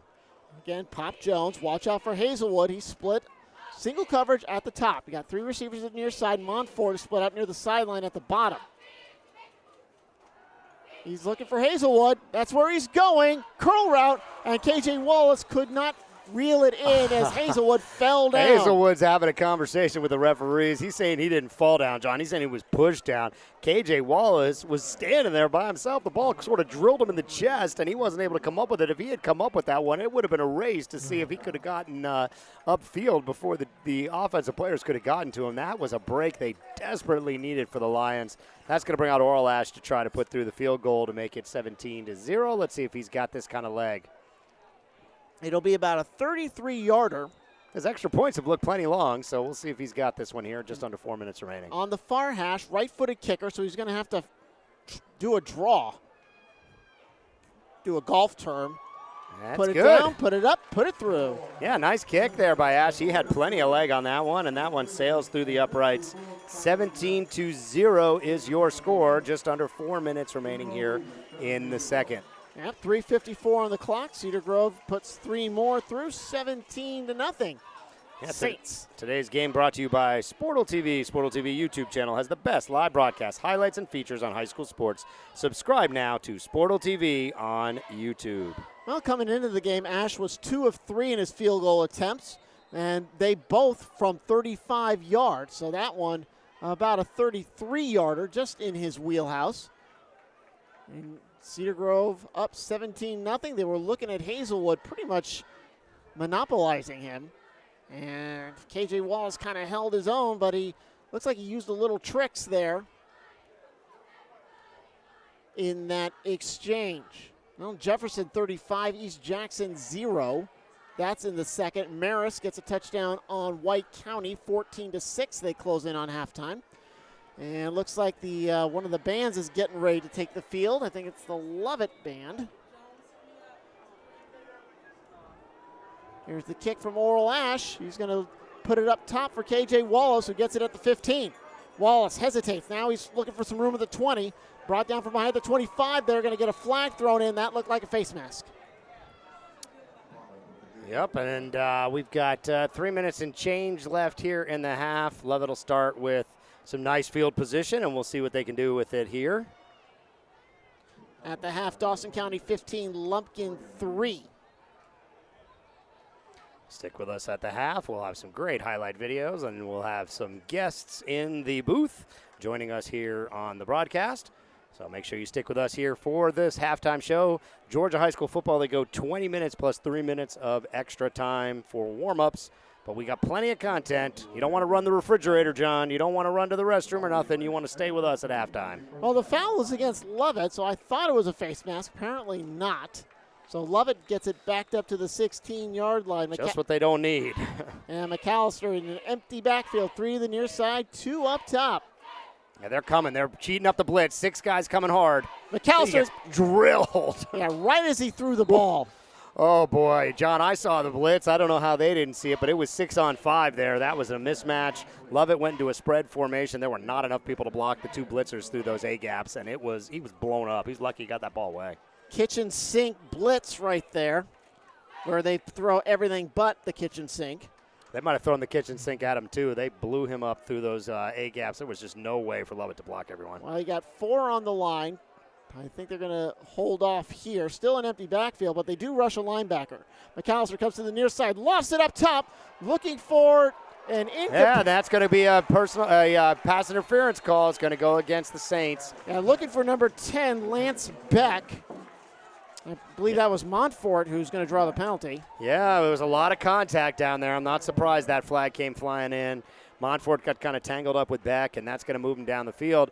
And that's a good play for the Lovett Lions. They sort of rolled him out away. He had plenty of protection. He was able to mostly set and get his feet under him and at least air that ball out. And it was good enough to give his receiver a chance. In this case, it was good enough to get that pass interference. Not like the NFL, though. It's only going to get them the yards they got there. It's not going to be a spot foul. 2:20, balls at the 26, 3:34 remaining until halftime. 17-0 Cedar Grove Saints in this. The lid lifter for the region in Region 5 Classification 3. Lovett will be hosting Towers next week. And there is a rotating bye. And Lovett will draw it, I believe, the second from the last week of the year. Blitz coming hard again. McAllister gets out of it, trying to deke his way for some extra yardage, gets to the 30. Oh, John, he is running for his life out there. They are bringing all kinds of pressure. They're overwhelming the offensive line, and he is just having to scramble to stay alive out there. Bring up second down and call it 6. 3:10 and counting left in the half. Yeah, it was nice running just to get out of that one and keep it from being a negative play, but going to be real hard to make something happen there if that's all they got to work with. Both teams off last week to prepare for this region matchup. And Cedar Grove played teams from Alabama. They played teams from South Carolina. Both got the victories in that one. Now McAllister's under center, rolling deep. Here comes the blitz. He says he's frozen. Almost intercepted. Oh, that was number 17? Dimitri Cooper. Oh, yeah, it looked like he was throwing it to him. McAllister was facing down the blitz, coming hard and fast at him. He never had time to really set and look down the field. He just kind of launched the ball there, and it was ill-advised. He was lucky that wasn't picked off. So it'll be 3rd down and 6. McAllister now 3 of 6 throwing, but again, I believe he's 3 of 6 for 0 yards. Only 3 completions are just those flat plays in the flat that the Cedar Grove defense secondary linebacker were able to snuff out and drop down. Yeah, Lovett's best offense has been the penalty flags. Have been about a 10 against Cedar Grove tonight. 2:18 on the clock. McAllister in the pocket. That's a completion to KJ Wallace. Wallace to the 45. That's Dimitri Cooper. He lost the football. Oh, covered by Lovett. That was lucky. Wallace was careless with it. Number 51. Will Seiler. Will Seiler, senior for them, defensive lineman, offensive lineman, jumped on that ball. He bailed him out. Nice athletic play by Wallace, but he didn't hold on to the ball at the end, and he got smacked and lost it. Well, that's will be a pickup of 15. 2:22 remaining and about the 40-yard line here as the clock is rolling heading towards 2 minutes here in the half. 17-0, still your score. This game's been all Cedar Grove early. After this game, Cedar Grove will host Redan and Towers, and they will pick up their bye. Looks like it'll be the 26th is when they're bye. They'll get Westminster, Pace, and wrap up with Stone Mountain. McAllister running to the far side, stops, he hesitates, pulls off the hands and completed into an interception by Isaiah Ratcliffe. Wow, what an athletic interception. Ball was kind of over his head. He just sort of threw his hand up there and picked it off. McAllister was again running for his life. He wasn't able to set. It's an ill-advised throw. I know he's trying to get the ball out of his hands, but he's throwing it in the middle of the field. The ball just got kind of popped up, and Ratcliffe was right where you needed to be, and he made the really athletic interception. And I don't think Cedar Grove is going to take it easy here, John. They still got 1:45 on the clock. They've still got 2 timeouts left. I think they're going to go for it here. And I believe they get the ball to start the second half. Yeah, it's a tough situation for the Lions. They got to hold the defense. Has got to hold here, or they're going to be in a lot of trouble. So trying to get a touchdown going in and a touchdown going out. Is that Smith back there at quarterback? High snap. No, it's Boney. Boney. To the near side, through the hands of his intended receiver. Yeah, he started running without the ball. That was Dubinian. Yeah, it's number 16, Rashad Dubian. Dubian was he was running before the ball was in his hands. He had started turning. He didn't quite have it in there. Nice pass, good play, nice opportunity by Boney, but he wasn't able to get anything going with it. Dubinian, a freshman, class of 2022. Getting good action here against a region foe. Second down and 10. Again, 3 on the near side. Boney in for Smith. They've been exchanging snaps. Boney goes to the air. Nice throw and an even better catch. What a great play. He put that right on the numbers. Jaden Hazelwood once again. Now I don't think that was Hazelwood down there, was it? Number 2, Jaden Hazelwood. All right, Hazelwood with another beautiful grab. He just tattooed him. Boney just put it right where it needed to be. That's a 40-yard pickup. Hazelwood's 3rd catch of the night.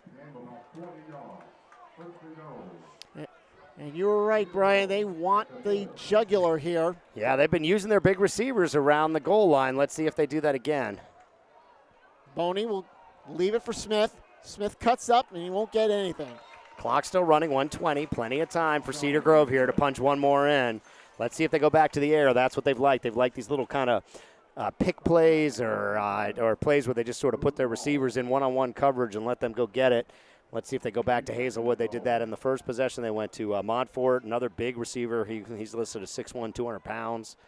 Just kind of out-muscling the smaller DBs for Lovett. I believe that was Colin Goldberg with the tackle, number 1.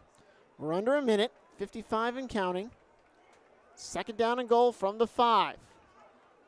Fake on the handoff, over the middle, but kind of a little inside, looking for Corian Cone. It looked like that ball was blocked or something maybe, or tipped at the line of scrimmage. It was kind of wobbling, or maybe just Boney didn't get all of it into that throw. Wasn't able to step in the way he wanted because the ball just kind of fluttered on its way over to the receiver there. It just didn't have enough zip on it because he was open. That was a nice inside slant route. He was inside the DB, and I'm not sure that if that ball had been on target, it would have been an easy touchdown for the Saints. Rashad Jordan split at the bottom. We got a dual backfield.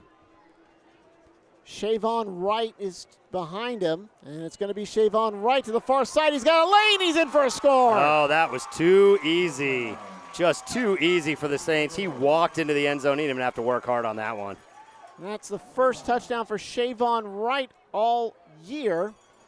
And the junior will make it 23-0 with 38.7 seconds remaining. Yeah, and that'll be Oral Ash coming on to tack on one more and see if he can make it 24-0. This game getting away from the Lovett Lions. So congratulations to Shavon White, and he only had one rush coming into today, and that was for 4 yards. Now he's got a score, and there's the extra point. It's 24-0 favor of the Cedar Grove Saints over the Lovett Lions here from William Buck Godfrey Stadium on Sportal TV Game of the Week. Yeah, Hot 107 and the Dirty Boys invade the best games this season with their Friday Night Highlights High School Football Tour powered by Sportal TV. For more information on schedules, teams, highlights, visit hotspotatl.com. We've got 39 seconds. Lovett down big in this game, John, 24-0. Cedar Grove pretty much getting anything they want. Lovett's offense really unable to protect and give time for their junior quarterback, Blaine McAllister, to get anything going down the field. He's had only a few opportunities where he's been able to kind of step into throws and air the ball out downfield. It did lead to one pass interference call. Hasn't been able to get anything. And I think you said unofficially we've got him at right around 0 yards passing. Well, that was before that last reception to KJ Wallace that went for about That's 15. Right. So he does have one good completion on his card today, but largely the Cedar Grove defensive line has just been stuffing him, not being able to do anything. And that's a very good defensive line. Alvin Williams, Quentin Eagle, Rashad Cheney, DJ Sims. They've been bringing a lot of heat up the middle. They've been blitzing multiple linebackers through that A-gap between the center and guards. It's been nasty. It's been tough, and the Lovett offensive line's just been overpowered. Just going to squib this one here with 38 seconds left. Yeah, trying to take as much time off the clock. There's a lane to the 33. Yeah, that lane closed fast. He got pounded by about 4 guys there at the end of that one. That was Beery, number 34, Henry Beery, their leading rusher coming in. Be interesting to see what Coach Muschamp decides to do here. Does he want to try to air it out? He's got 31 seconds, only one timeout, down big, 24-0. He may just want to get into the half, John, and try to regroup, get his team settled. They've had tough times against some of the bigger teams in the state. Marist, GAC, Mary Persons have really put a pounding on them. And this is happening here again, and he's got to settle this team, see if he can find something. It looks like they're just going to take a knee and down this half out. Yeah, KJ Wallace is behind Blaine McAllister. They're in somewhat victory formation, but this is just get us to the half formation. Yeah, we're not calling that victory formation at 24-0 on the wrong side of it here. So Lovett's just going to down this out. They'll have to do it one more time, about 10-second differential on the clock, and Lovett will down that out and go into the half down 24-0. Coach Muschamp is going to have to find a way to protect his quarterback, and he may have to hold back 6-7 guys to block and just hope that his guys can beat somebody one-on-one down the field. They're not going to be able to do it running the football. We saw that early in the game. It left them in long third down situations that they can't be in. And they're going to have to find some way to get some blocking out there for McAllister. Well, we're at halftime. Your score, Cedar Grove in control, 24-11-0.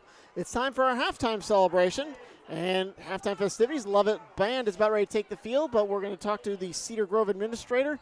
Brian will have that for you, so just keep it where it is, and in about 24 minutes from right now, we'll have the second half. Again, Lovett really only had one good play from scrimmage. That was that 15-yard completion to KJ Wallace, but they were benefited by a slew of Cedar Grove penalties, but Lovett did commit about 3 penalties of their own, 2 pass interference penalties against KJ Wallace, as KJ Wallace and Drayden Hazelwood have gone at it, and Hazelwood pretty much has had the Lions part, if you'll forgive the terminology, of that matchup. Yeah, it's been Hazelwood all night. He's got a touchdown already, a couple of big catches. He's been able to draw pass interference penalties. So offense beating defense in this premier matchup with one of the top wide receivers in the country going against one of the top DBs. We were live last week as number 3 ranked Grayson Rams edged out Westlake Lions by a score of 21-15. The Rams offense was keyed by Ja'Cory Jones slinging it to Kenyon Jackson. Jackson had 2 TDs, over 100 yards receiving, and he was our player of the week. Joseph, roll those highlights.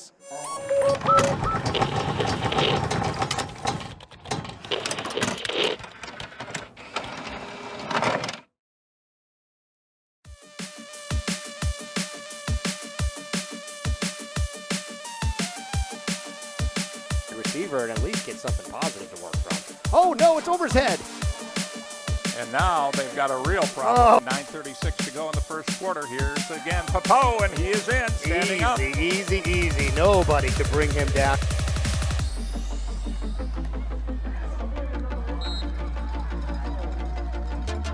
Again, Williams. And now he's keeping the ball. He's up to the 25, the 30. Williams breaking it open at midfield to the 45, the 40, still in his feet, 30, 25. And he is finally dragged down at about the 8-yard line. What a play by Williams. And here's the snap. Kick is, this one looks good.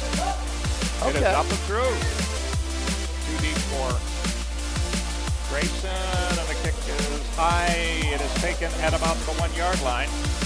To the 5 to 10, and he is stacked up right there. Oh, stacked up doesn't do it justice, Gary. He got drilled. And here goes the handoff. I believe Brown. Here's the snap, and Williams drops back, looking. Now he's going to keep it. Runs up the middle, 45-40, 35-30, and he is caught down at about the 28-yard line. Yep, he'll do the kicking, and it's down, and this time it is up, and it is through. Yeah.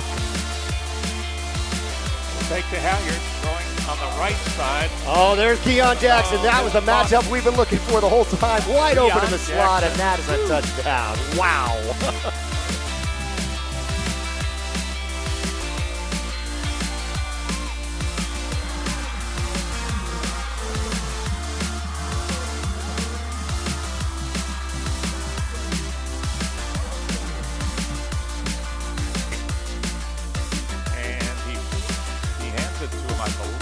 Fumble. Ball's on the ground. Rams say they have it.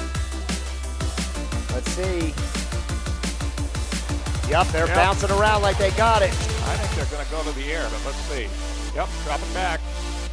Looking, firing, and it's Jackson again. Unbelievable. Wow. Jackson goes up between 2 defenders, holds that ball down, and that is another touchdown for Kenyon Jackson. Get the snap off. Jones firing left side. It's broken up. Intercepted. Woo! Intercepted at the 40-yard line. That's exactly what the Rams need. This Rams defensive coaches are in the booth right next to us, Gary, and they are excited. Third of a mile. Third down. Yep. Long way to go. Looking, rolling, being chased. He gets it away, and this time it's intercepted. Yeah, picked. Kind of worked like a punt, I guess, at that point. And Williams looking to run. Now he fires it downfield. Man open. It is caught. And it's going to be a touchdown. Touchdown! Whoa! Jackson. Jones looking. Big rush this time. Gets away momentarily. Down he goes. They do it. A little wide receiver screen. Now they go on the left side. Got blocking. Let's see what he can do with it. Let's see what happens here. Cutting back across. That's Haynes. He's still on his feet. He's going to break it. He's got blockers. The 20, 15, and he is stopped at about the 3-yard line. Oh, take it down at the 3. It will be Corey Thomas. right. Uh-oh. Rams keeper, and he's got the first down. What a gutsy call. And again, they go up the middle. They go to Halyard, and he near midfield. Yeah, be about 3-2. Oh, fumble! Westlake signaling fumble. They say they've got the ball. Well, Let's see. Let's see. Everyone on Westlake says they got it, and sure enough, they do. And there's Jones looking, firing on the left side. It's caught. Ooh. Whoa! Oh, and they're going to call targeting. There are that's 4 flags down on that play. The top. Rolling left is Jones. Oh, he's got it. He is buried. Oh, he had to just sit down because he was about to get killed.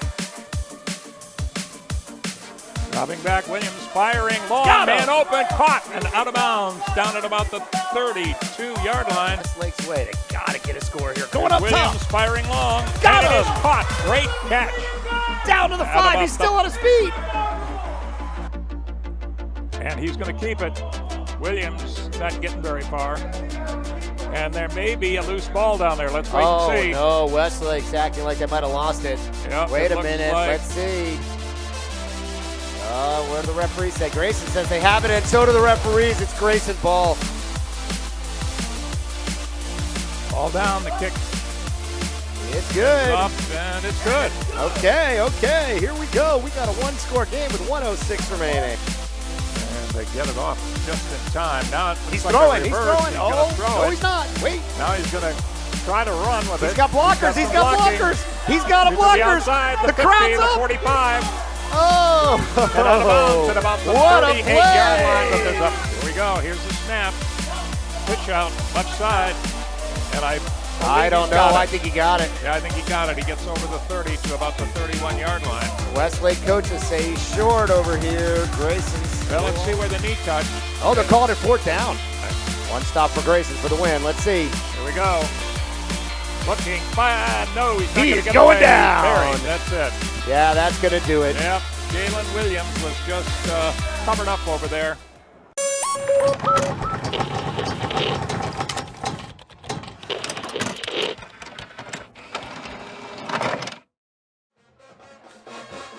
I hope you enjoyed those highlights of the Grayson Rams victory over Westlake Lions from last week. 21-15 was the final score in that.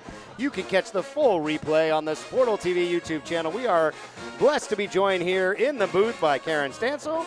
She is mother of William Jenkins, the senior outside linebacker for the Cedar Grove Saints, and we're told also a sophomore cheerleader down there for the Saints. Thank you for joining us up here.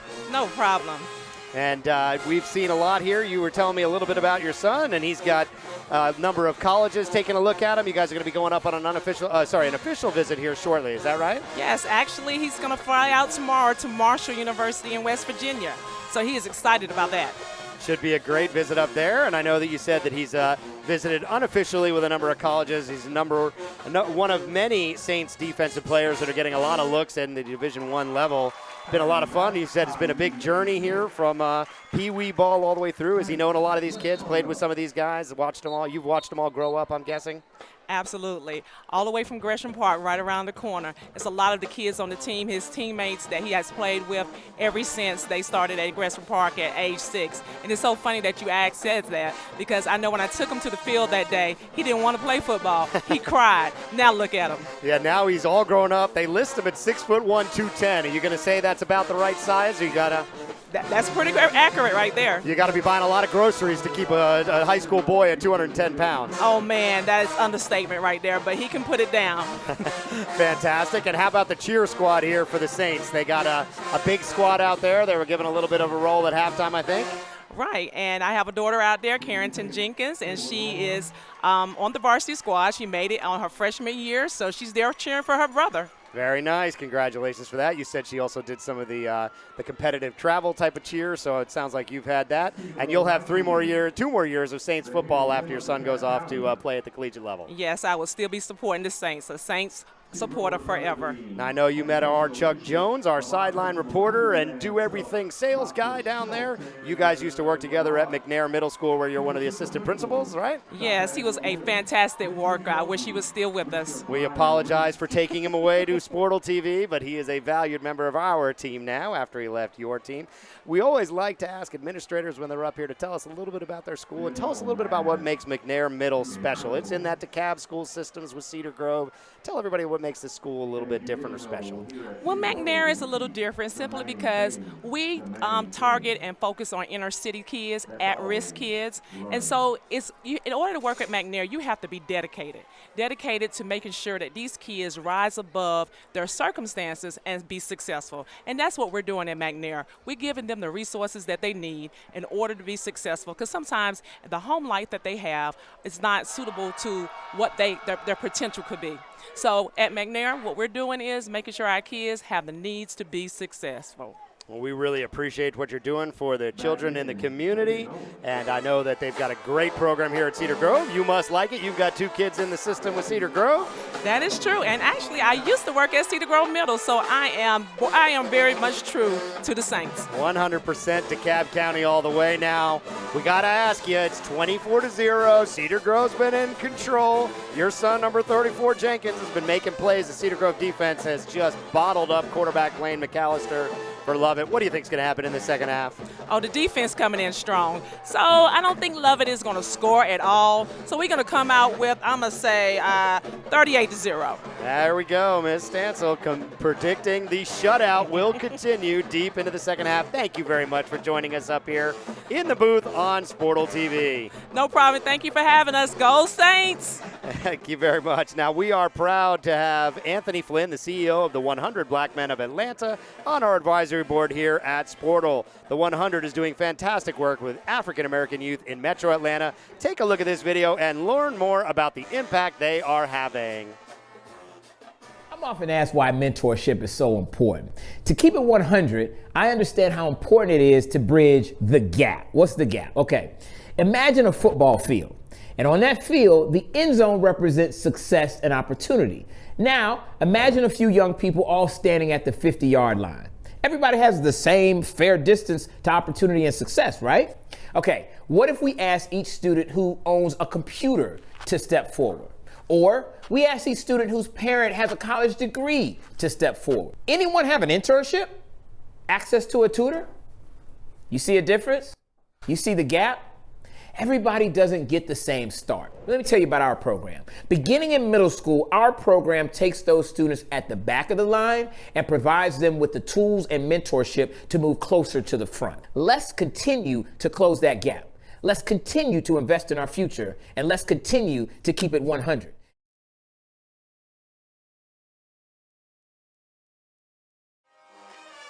Hope you enjoyed that video of the 100 Black Men of Atlanta. Anthony Flynn, CEO of the 100, is on the advisory board here at Sportal. We are proud to support that wonderful organization. We are also excited to participate in events with the Gwinnett Sports Commission.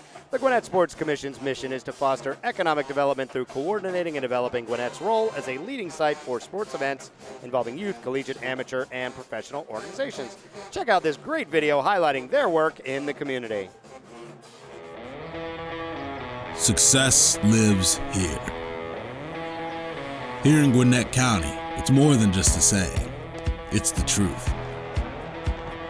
We're more than just a suburb. We're Atlanta's playground. Playing America's pastime. Outdriving the competition. Moving the ball forward. Taking our shot. Always seeking our next big win. Here in Gwinnett, we're leading the chase because we have a vibrant community, a thriving community, a family community.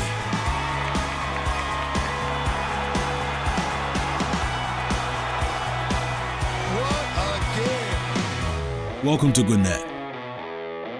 Get in the game.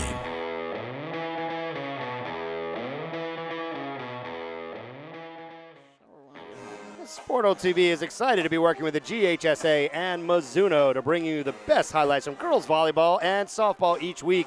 This RBI double gave Blessed Trinity a spark to a 3-0 lead in the second inning over Marist, but the War Eagle came from behind to win 5-3. Brought to you by Mizuno since 2003, official athletic equipment company and presenting sponsor of GHSA state championships in core sports of softball, volleyball, and baseball. Roll that highlight.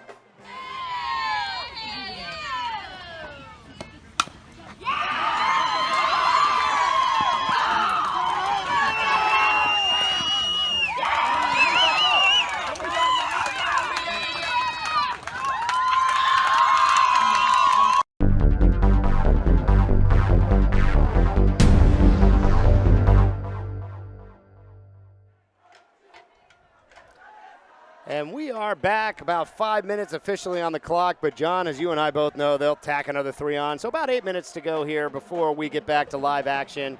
Lovett is down 24-0. The Saints are loose. They're playing fast on both offensive and defensive sides of the ball. And John Lovett is struggling to keep up. Yes, and that is reflected in the halftime numbers. First of all, Lovett, they're only credited with 7 yards of total offense, and all that coming from McAllister.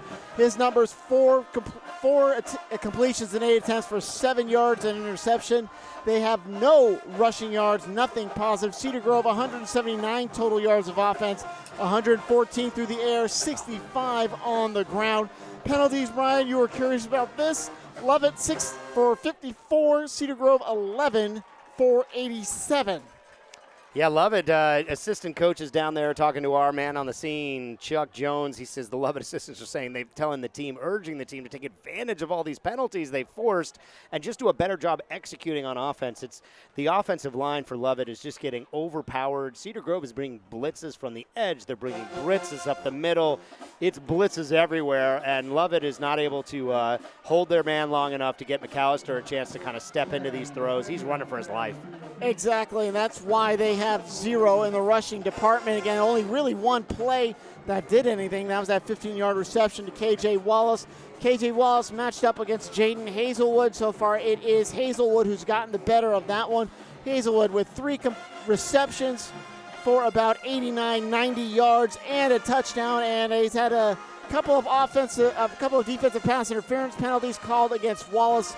So really Hazelwood showing why he is probably the consensus top recruit in the state of Georgia, staying in-house, going to Athens. And Kirby Smart, very happy to have him. Might have taken a deep breath when he came up hurt after one play, but that seems like to be just cramps. He caught a 40-yarder completion a little bit after that. And Montrose Montfort also doing some well. He's got 2 completions. And he also has the second touchdown, a 10-yard completion from Austin Smith. Cedar Grove going back and forth. We've seen some Kendall Boney. We've seen some Austin Smith. Really, Lovett is on their heels, and whenever they do get a defensive stop, they just can't seem to get their offense together. As we've said, Cedar Grove is just very tough, very physical up front. Lovett, not so much undersized. I think they're just kind of average, really, and they just don't have any way to deal with what Cedar Grove is offering their front four, and it's usually complemented by a weak side linebacker blitz that we've seen using the most effectiveness. Really what Lovett's going to have to do, they're going to have to do a three-step drop, a kind of 5-yard drop and fire. Quick passes, just do something to get the ball out of McAllister's hands before that rush comes. Yeah, he really has had a very hard time stepping into throws, setting his feet. He's been throwing on the run. He's had a couple of passes that look like they could get picked off as well. It's been a tough night for him. He's a good quarterback. He's got a lot of D1 interest. He's got an offer from NC State and other guys taking a look at him. But nobody can throw under these kind of conditions, and he's just been running for his life out there. They've got no running game. It's been the story the entire season. We heard it coming in from our advanced scouts. Lovett's really struggled to run the football all year long. They've had McAllister as their leading running back, and it's really just been scrambling around. He's 44 carries for 81 yards coming into the season. That's a whopping 2 yards a carry average. Beery rushing for something around 80 yards as well. They haven't been able to get the blocking to run the ball. They can't get the time for McAllister to throw it. It's been a tough night so far. Well, the statistics are a little deceptive. He's credited with 174 yards from scrimmage, but the sack yards have been taken away from that. He's got almost 100 coming in. Now he does have 100 yards, so that's kind of taken away from his positive. He does have 5 touchdowns rushing out of the 9 that Lovett has coming in. Russ with 2, K.J. Wallace with 1, Nick Jackson with 1. And McAllister, again, has thrown 5 touchdowns, but now he's thrown his 6th interception. Just can't seem to get a rapport with K.J. Wallace, who's got 2 of those. Beck, Shepard, Malone, and Bray with the others. He has thrown for about 154 yards a game, but right now they're at 7. Got to get something going. Got to do something quick. Got to get some sort of play. Does Coach Mike Muschamp to get the ball out of his hands real quick before that Cedar Grove defense comes at him. And they're out of the locker room right now as they are below. Cedar Grove came out about maybe 5 or 10 minutes later. It is a hot, muggy night here in Metro Atlanta. The last full day of summer. Fall will officially dawn meteorologically, astrologically tomorrow, and that couldn't come at a better time. And as I said to you many times, Brian, I think this has been the hottest week we've had all season in Metro Atlanta. We had a little bit of relief last week as the remnants of Hurricane Florence kind of came through, actually caused some postponements in the South Georgia area. I think Metro Atlanta got off without a hitch, maybe a little rain, but all the games got in. And it looks like we are going to get this one in. They do put 3 minutes back on the clock, so we're about 2:37 or so away from the third quarter of action here on our Sportal TV Game of the Week. Join us next week as we hit Raider Valley in Alpharetta. The Centennial Knights take on the Alpharetta Raiders. That should be a good one. We'll be on the air about 7:10, 7:15 with our pregame show. First kick at 7:30. We'll be joined by 680 The Fans crew, Doug Conkle, Carl Worrell, Brandon Joseph on the call for that one. Be nice to hang out with them. They'll be on 1340 The Fan 2 is where you can hear those gentlemen. They are on that particular wavelength right now, and 680 The Fan has got the Braves on the main channel, so they are relegated to the secondary channel, but it should still be a pretty good ball game that they are working. The Knights, I was on an airplane taking my son up for a college visit on the basketball side, and right in front of me, John, Max Brosmer, the quarterback for the Centennial Knights, and his family. He was going on a visit up to University of New Hampshire, and then lo and behold, a few days ago, he committed to the University of New Hampshire. So good quarterback for the Knights. He lost his probably most talented receiving target, Julian Nixon, sophomore. Was about 6'4", 6'5", wide receiver, sitting already as a sophomore on offers from major colleges like Georgia, Ohio State, Florida, and more. He blew his ACL and is out for the season, and that really hurt the Centennial Knights offense. So they'll come in a little bit limping, trying to recoup and get ready for this battle against a tough Alpharetta squad who is number 7 ranked in the Sportal TV Coaches Poll. I'll tell you a little bit about that Coaches Poll. So we got another minute here. Coaches around the state are given the opportunity to vote for the best teams in their classification. This poll is only open to head coaches across the state of Georgia. So if you are a head coach and you're listening to this and you haven't been seeing it, you should be seeing emails weekly from poll@sportalspace.com. Hit us up on Twitter or email us on poll@sportalspace.com, and we will make sure you get the chance to vote. We have polls coming out every Wednesday afternoon and Wednesday morning sometimes, depending on how fast the results get in. So we are about to be underway here, and John, unfortunately, Lovett's got to kick away again. Right, because they had the opening kickoff, so Cedar Grove will take it. Very important for Lovett not to give up a touchdown in this one, because that would make it a 30-point game, trigger the mercy rule for the fourth quarter, and a running clock. So the Lions want to avoid that at all costs. Cedar Grove still hasn't broken their huddles. We wait for their receiving crew to come on out and make an appearance. Again, Jaden Hazelwood has already got a touchdown today. Yeah, he's been big all day, and he's just he seems to be just too big. He's listed at 6'3", 195. They've got Wallace listed out there at 5'11", 185, but it don't look like that, John. No, definite mismatch. Now, Hazelwood's going to line up at the bottom of your screen. That's going to be Rashad Jordan, number 20, up at the top. See if Lovett maybe tries some trickeration here, maybe something to try to get the ball back, change something, pop it up, something. They just kick away to Hazelwood. This is not going to be a good start for the half for them. Well, they might try to get it to Jordan. That's kicking for Lovett. That's number 34, Beery. Cedar Grove kind of cheating up like they think there might be something coming here. And it's kind of a squib right through the middle of the field. Ball bouncing. Hazelwood picks it up at the 12. Goes to the far side, gets ahead of steam, rolls to the 30, to the 35, to the 40. Gets off of one man. Still coming through, tries to break a tackle in midfield and brought down in Lovett territory at the 49. Oh, that couldn't have gone worse for Lovett to start the half off. That ball just kind of squibbing around. Hazelwood picks it up and takes it back a long way, and that'll set up inside of midfield now for the Saints offense. Lance Beck, number 10, was the one who brought that to an end. Thought he was going to try to go sideline, but found room back in the middle, tried to cut back, and still almost broke it, but that's still a pretty good return, about 40 yards for him. Yeah, Hazelwood, a dynamic player. He scored on the defensive side against McEachern with a 60-yard pick six. He returns kicks. He's the wide receiver out there. He's doing it all, John. That's Cone at the top, and we got 4 receivers split at the bottom.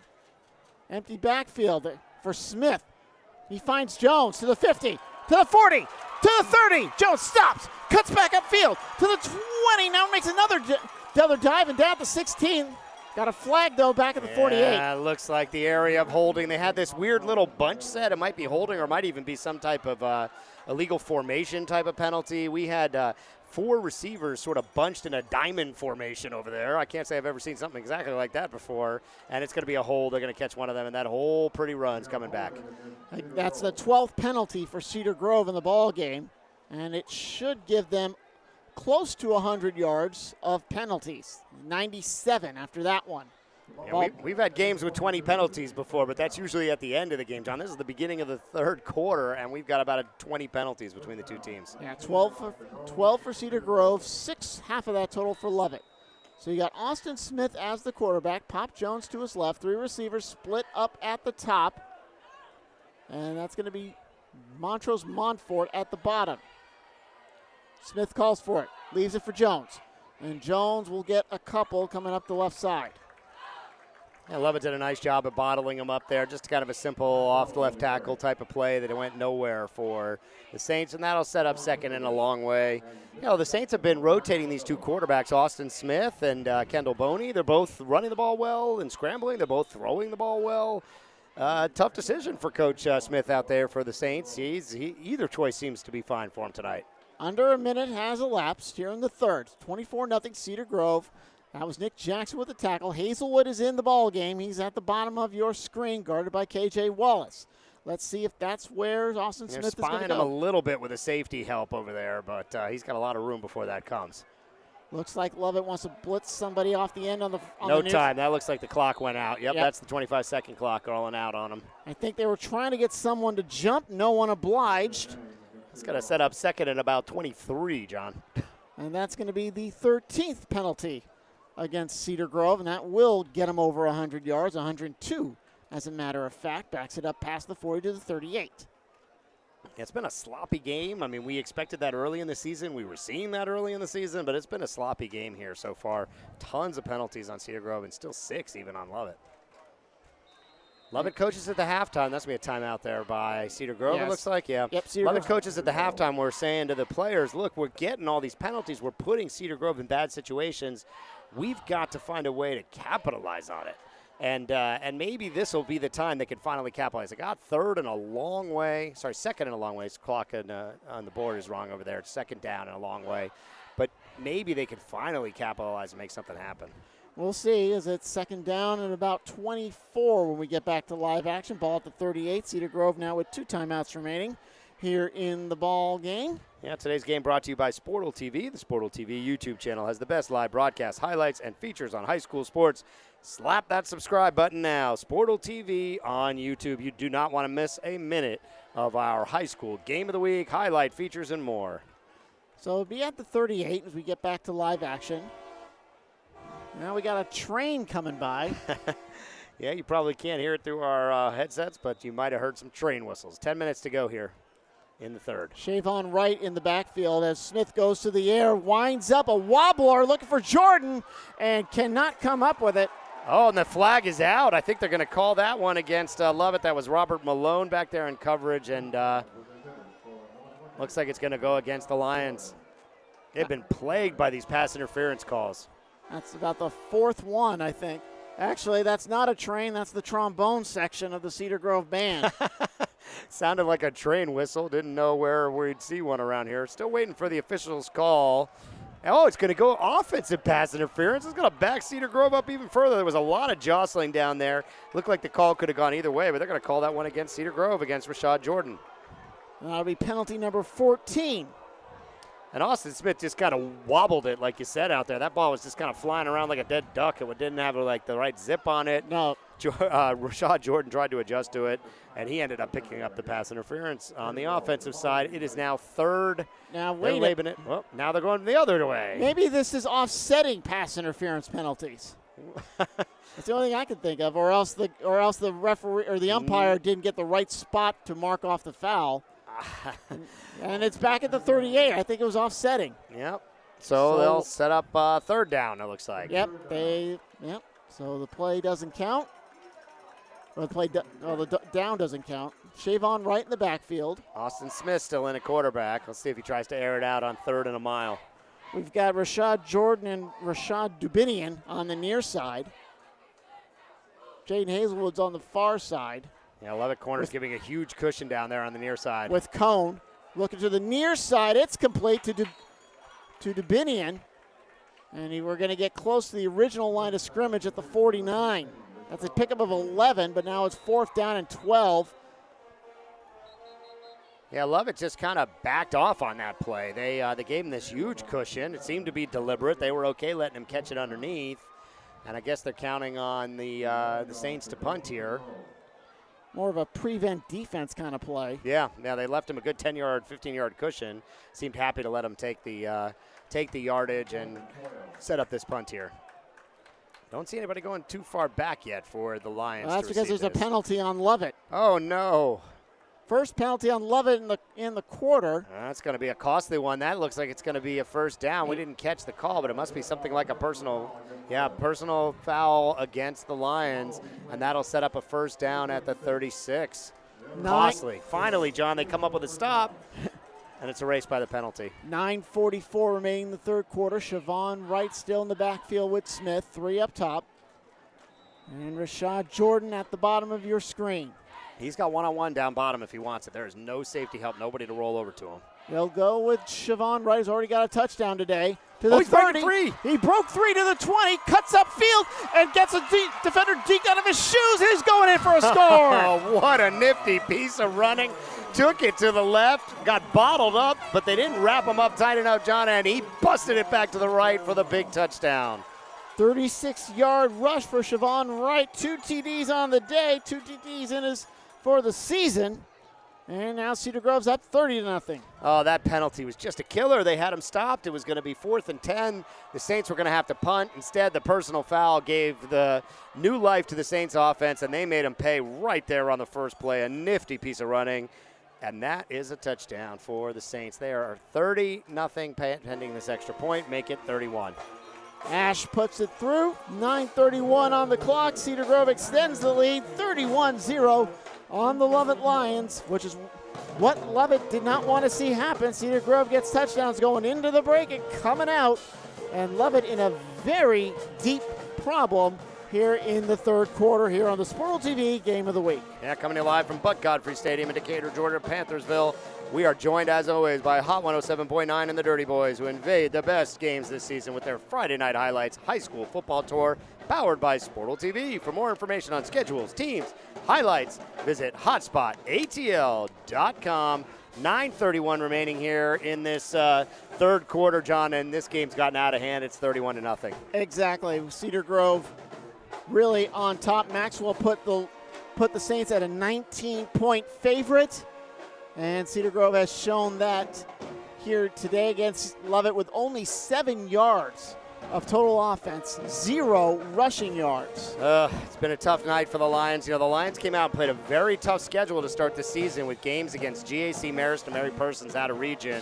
And they got beat pretty badly in those games, an average score of about 40-20.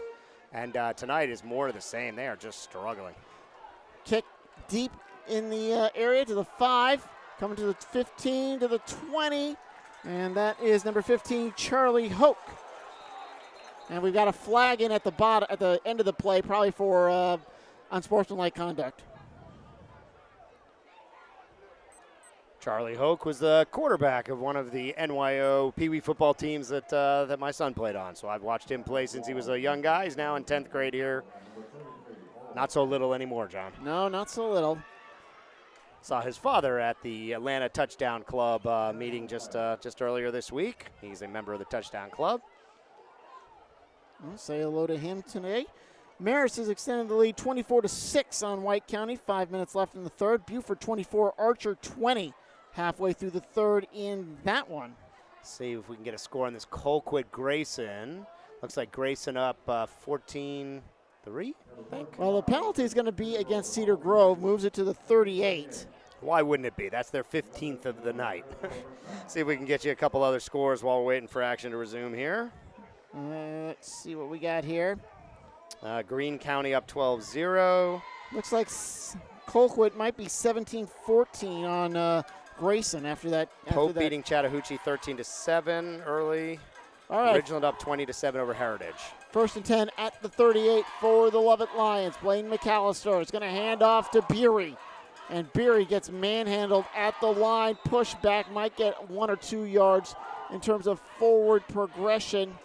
Yeah, that would be generous. This team is not able to run the ball at all against Cedar Grove. They are too big up front. They are overpowering this much smaller Lovett offensive line. Chris Sanford stands him up. Their leading tackler, and they do give Beery a yard to the 39. Yeah, if you missed it at halftime, we had the mother of number 34, William Jenkins, up here. Miss Stansel, assistant principal in DeKalb County at McNair Middle School. Can roll back through the halftime and catch her words about this Cedar Grove team and some of the history of some of these players. Her son's been playing with them since they were young. Back to live action. McAllister fakes the handoff, looks to the top side, and it's still rolling, complete. And that's going to be a first down if he gets it in. Sure enough, I think he's in over there on the far sideline. McAllister again rolling for his life, running for his life. Still wasn't really able to set his feet, John, but he was able to put that ball where his receiver could make a play, and that's a nice first down. He's had 2 nice passes out of scramble out of the pocket, but it just feels like he's lucky to get the ball off right now. That's an 11-yard reception to Beery. They give it to Beery around the end. He picks up 6 to the 44. So we're getting a steady diet of Beery. Coming in is Aiden Camilo, number 5. And Beery's going to take a seat as he's been the target those last 3 plays. Picked up 2 rushes and a reception. Yeah, I mean, that was an effective play for Lovett. I mean, McAllister was kind of running for his life, but he was able to sling the ball out to his receiver along the sideline. Then he had a nice run by Berry off left tackle. He got some decent blocking, was able to find a little bit of a crease there. Let's see what they do here to try to keep the ball moving and stay in this game. Man in motion. That's Malone. Little pitch goes right up the middle, got maybe 2. Well, it's enough to make it 3rd and 3. As that was Camilo who came in replacing Beery. Yeah, Aiden Camilo, junior for the Lovett Lions, number 5 with the carry up the middle. Lovett down 31-0 here, 7 minutes remaining in the third, clock rolling. So it'll be 3rd down and about 3, a long 3 down on that far hash. Lovett in the dark jerseys with the white numbers. Cedar Grove in the white jerseys with the dark numbers. McAllister, he's got a man in motion, but he's going to take it himself, fights his way through, and I think he's going to get those yards. He pushes the pile past the 40, which is where he needed to go. Yeah, nice first down run. To run for first down by McAllister there on 3rd. That was a nice effective play. He just kind of made it all happen himself. So a pickup of about 5, moves the ball to the 39. And Lowndes up on Valdosta by 11 points now down south. Big matchup of 2 good teams down there. So it'll be first from 39. Splitting out in the bottom is Malone. We got 2 receivers up top. McAllister looking, throws it out pattern. Oh, man, what a tackle. As Bray caught it and just had his bottom taken out from under him. Yeah, that was a nice diving tackle. Took his legs right out from underneath him. And he went down, but he did, got some positive yards at least on that play.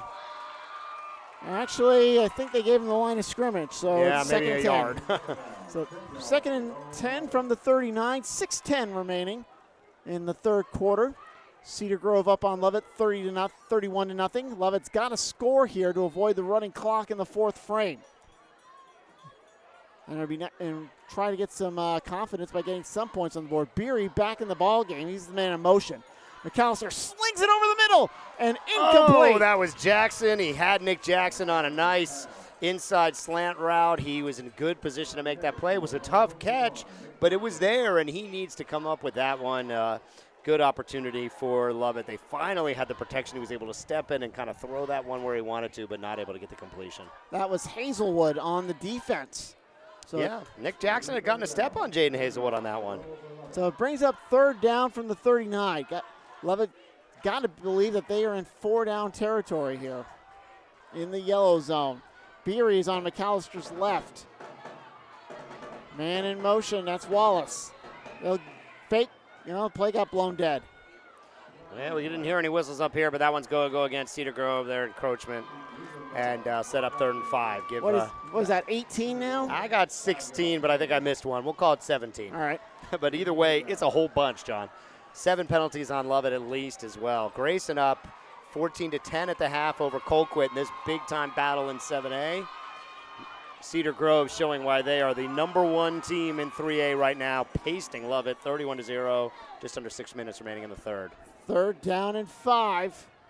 Same play, same formation, same man in motion. Wallace fake to Beery, but McAllister can't fake him with that dive up the middle like he did last time. Yeah, he didn't get anything out of that much there, but at this point, I guess 4th down territory, you might as well go for it. 4th down and about 4 here from the 33-yard line. No sense in really kicking a field goal. They'll leave McAllister out there to see if he can find another 1st down for him. I figure it'd be about a 50-yarder, so 4th and 4, McAllister in an empty backfield. Yeah, 3 ain't going to help you much when you're down by 31. Might be trying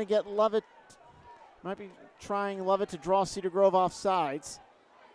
Yeah, it looks like that. Well, they're going to go for it. Yeah, McAllister rolls, throws it.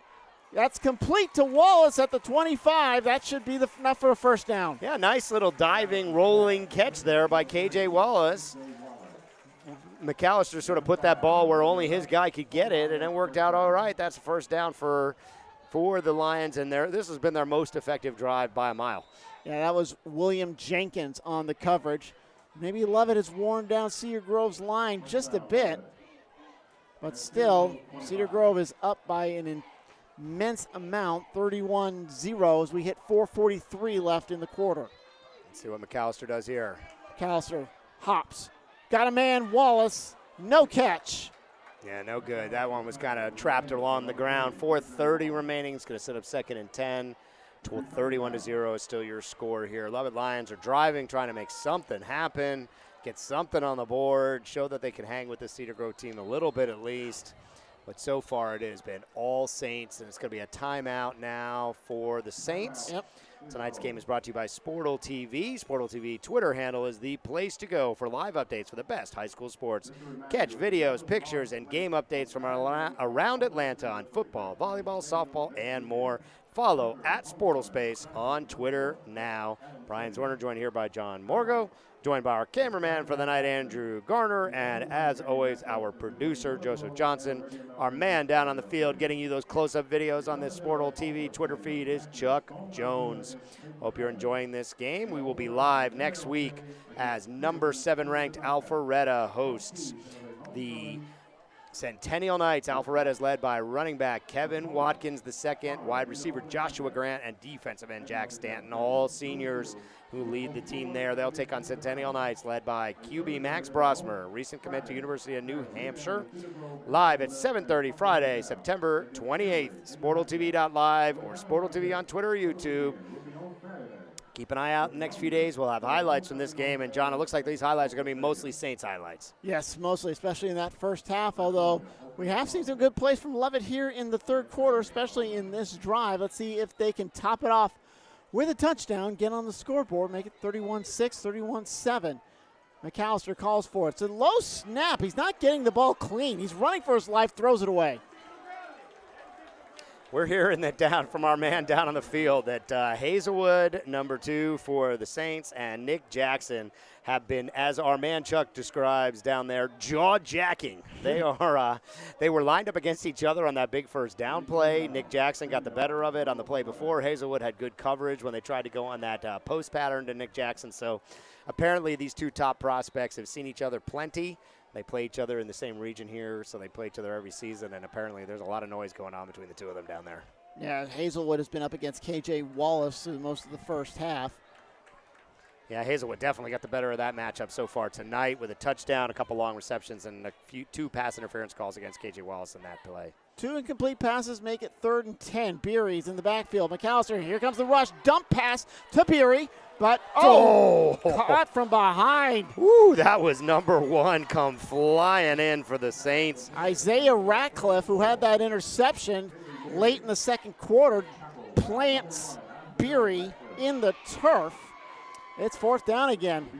Yeah, that was a big hit by Ratliff, and McAllister took a pounding himself, too, for his troubles. They keep these blitzes coming between the kind of center and guard up that A-gap. There's been no answer for the Lions' offensive line. The Saints have had a free run at McAllister all night doing that. So it'll be 4th and 10. Clock's going. We got 3:44 remaining. 4th down, big play here for McAllister. Second time he's had to go to 4th down in this drive. But this is a 4th and 10. He had a 4th and 4 a little bit earlier. Watch out, KJ Walls on the near side. That's where he's going. Going up top into double coverage and overthrows him. Yeah, that ball was, there was a lot of contact down there, but that was plenty uncatchable. That ball sailed out of the right side of the end zone, so no good. And Cedar Grove, we heard it from the mother of William Jenkins was up here at the half, and she was calling for the shutout, John, and Cedar Grove maintains that shutout with 3:23 left here in the third. We'll see who our quarterback is, whether or not it's Austin Smith or Kendall Boney. We've been interchanged pretty much the whole ball game. It will be Smith coming out. I'm sorry, that's Boney, number 7. Yeah, they switched it back up. They've been both quarterbacks have been effective tonight. Cedar Grove Saints getting anything they want so far tonight. Corian Cone is split at the top. 2 receivers at the bottom. That's Rashad Jordan and number 9, Montfort. Montfort with a touchdown already. It's Pop Jones, who hasn't had a touchdown, and he'll get 10 yards in that rush to the far side. KJ Wallace among the tacklers for Lovett. And they didn't start the clock. Clock is still stopped at 3:13. We're hearing from our guy down on the sideline. Not only has Hazelwood been all over, but he's telling the Lovett players, you better tell your coach not to throw that junk over my way or I'm taking it. So he has got plenty to say down there on the sideline to these Lovett players. Coming to the near side is Cone. A nice pursuit by the Lovett defense. That was number 20, Cole Pizowitz. And that'll bring up a 2nd down. Yeah, these two teams see each other in every sport. A number of these guys are two-sport players. So these guys see each other a whole bunch out here on both the football field, and a number of them play basketball as well. So there's no shortage of rivalries and matchups going on. Jaden Hazelwood's had a great day. Both the quarterbacks have been effective, and the running game has been unstoppable here for the Saints. Loss of 4, 2nd down and 14 from the 32. Into the game is Dubinian. Going deep. Yep, got hit as he threw it. Looking for Cone. Oh, a lot of contact. That ball seemed well uncatchable, but they're going to call the pass interference, I think, against the Lions again. Yep, sure enough, they are. Colin Goldberg will pick it up. Yeah, he's had a tough time with the speed and size of these players out here. Goldberg, just a sophomore, a relatively smaller guy at 5'10", 158, having to go up against these 6-foot-plus, 190-pound, 200-pound grown men on the outside for the Saints. It's been a tough night for him. 2:11 on the clock. Rome 42, Cass 7. Rome no problem with their first 2 games in the region. Their 2 toughest games in the region. So we're looking at the Rome Wolves to be a perfect 10-0. Well, it was only about a 5-yard penalty. And, oh boy, fooling everybody is Boney. He really sold that fake. Yeah, he just came flying around the outside all by himself. Nobody seemed to know he was there. Gets the 1st down easily into Lovett territory at the 46. Clock stops briefly with 2:04 on it. See, you got a Stars Mill up over Jonesboro, 24-6 at the end of the third. Dawson County up 36-3 over Lumpkin in the 4th. Ridgeland up 27-7 over Heritage. Still in the 2nd, last update I saw there. Let's see, Cambridge tied 7-all with North Atlanta. So, Roswell up 26-19 over Wheeler. Battle of the Unbeatens there in Cobb versus North Fulton. So we have 2:04 remaining, 31-0 is our score here. Cedar Grove Saints running it all over the Lovett Lions. In our pregame, we ran the top 5 plays from week number 5. Do you want to see your favorite team on our top 5 video this week? Send us your best highlights via Twitter DM or tag @SportalSpace, and you might be on Sportal TV. John, we will be up at Alpharetta next week as the Centennial Knights come to visit the Alpharetta Raiders. Good matchup of North Fulton teams. Should be a good one up there in Raider Valley. Yeah, good programs and a lot of talent on both sides of that matchup, so we're excited to see what happens there. We've got 1st and 10 here for the Saints, just inside of midfield. Ball at the 46 in the middle of the field. And Boney was going to hand off to Dubinian. And Dubinian will get to the 45 before being pushed back. Nick Jackson, number 21, wrapped him up. Still enough for maybe 2 yards. Player for Lovett ups, not getting up. Can't tell who it. No, he does get up. That is looks like number 8.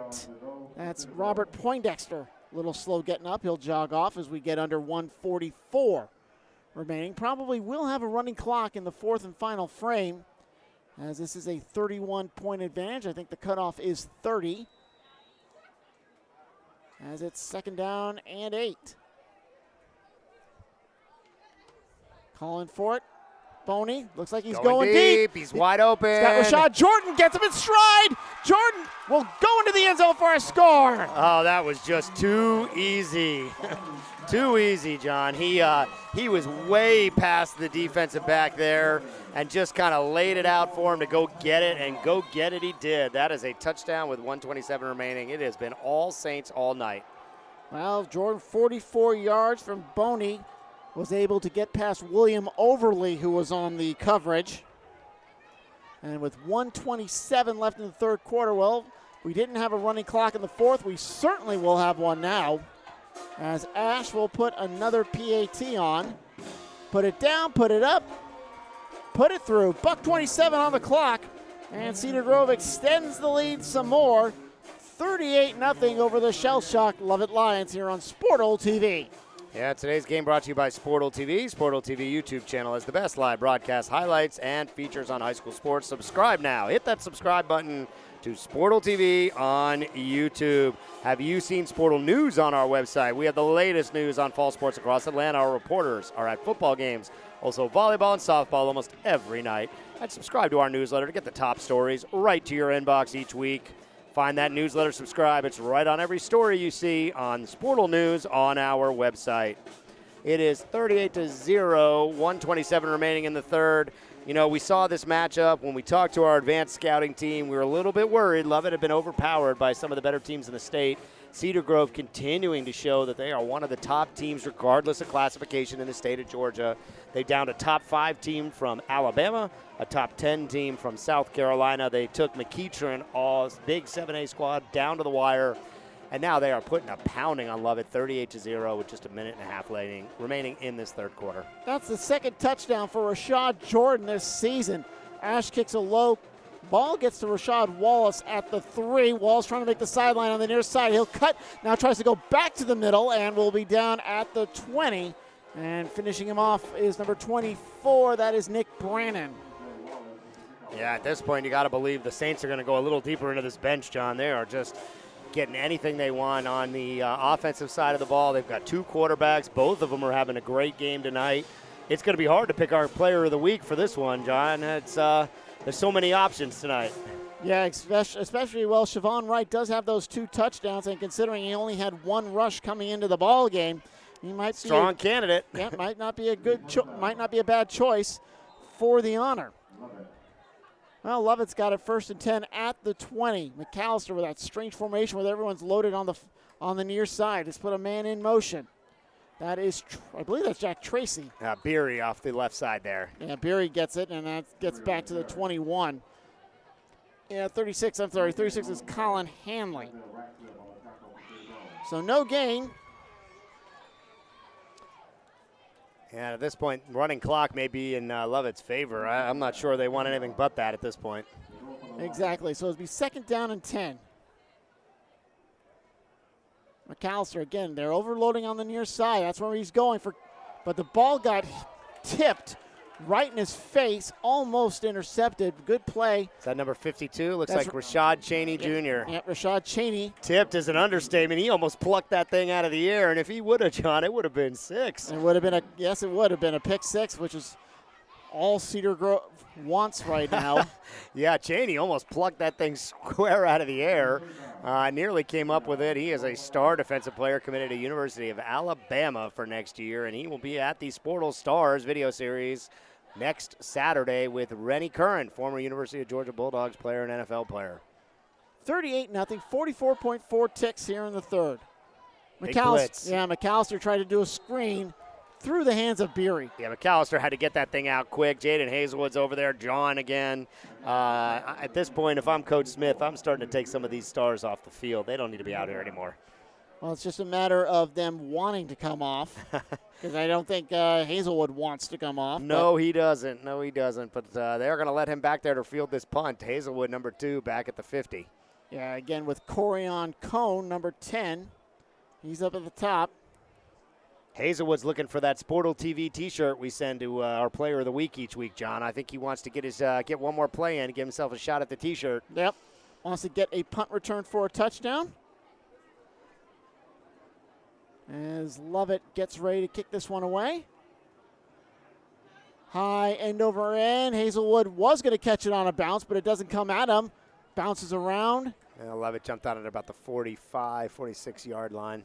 So we got 30 seconds to go here in the third quarter. Yeah, talked a little bit about that Sportal Stars series. Number of star defensive players from across the state will meet with Rennie Curran, former NFL and UGA star linebacker. Series will feature players such as Rashad Cheney Jr. from this Cedar Grove team. He's committed to Bama for next year. Another Bama commit, defensive end, Justin Ojb from Forest Park High. University of Georgia commits. Linebacker J.D. Bertrand from Blessed Trinity and corner Justin Perry from Decula are just a few of the great players that we will have sitting down with. University of Georgia All-American Rennie Curran. He'll talk to these guys about what it's like to transition from high school to the collegiate level and what it takes to get to the league where all these guys are trying to go. Keep an eye out for this great series dropping in October. Well, the new running back next to Austin Smith is number 35, Mickey Gilstrap. And a timeout on the field with 30 seconds to go. I think Lovett's going to take it, and both teams should have just the one timeout remaining. Yeah, I'll take a look and see if we can find any other scores out there for you. Looks like, well, Crisp County 23, Bainbridge 0 there in the fourth quarter over there. Jefferson 56-0 over East Jackson at the end of the third. Marist up 14-6 over White County. 10 minutes left in the third.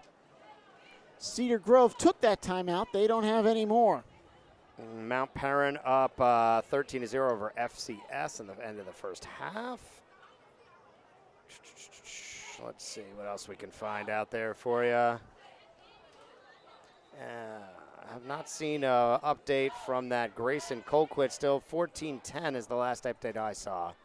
Well, we're back to live action. Cedar Grove with the football. Up 38-0. On first down, Gilstrap with the carry, and he'll be brought down behind the line of scrimmage. Nick Jackson, number 21, on the stop.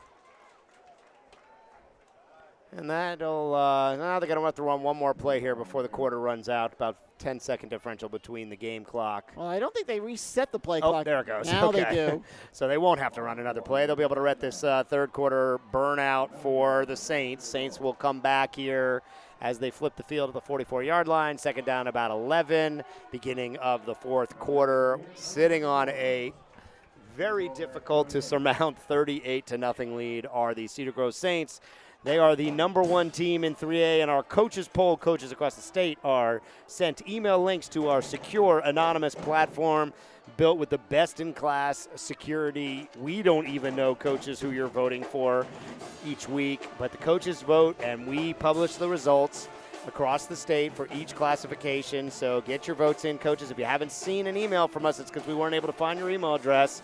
Shoot us a note at poll@sportalspace.com or hit us up on our Twitter DM, and we'll make sure you get the chance to vote.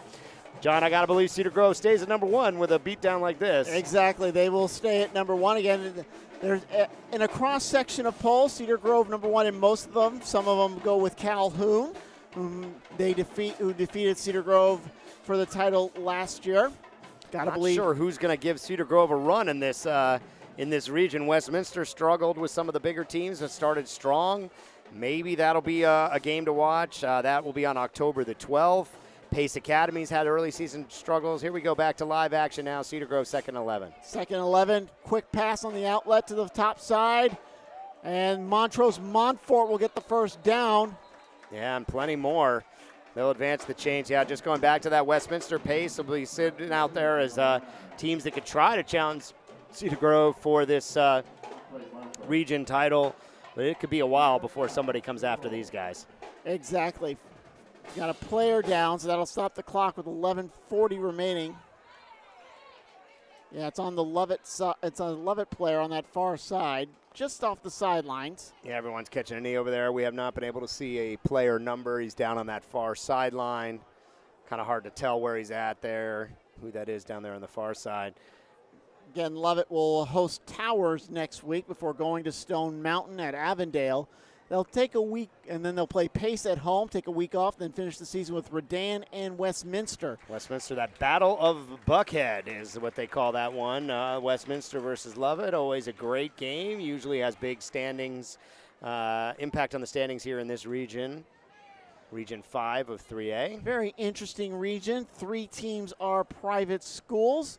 You've heard a lot of debate about whether or not the private schools have an unnecessary or advantage over the public schools. That's why they're kind of forced to play up a little bit, but Cedar Grove certainly seems to dispel that notion, as they are certainly probably the top school in this region by a long shot.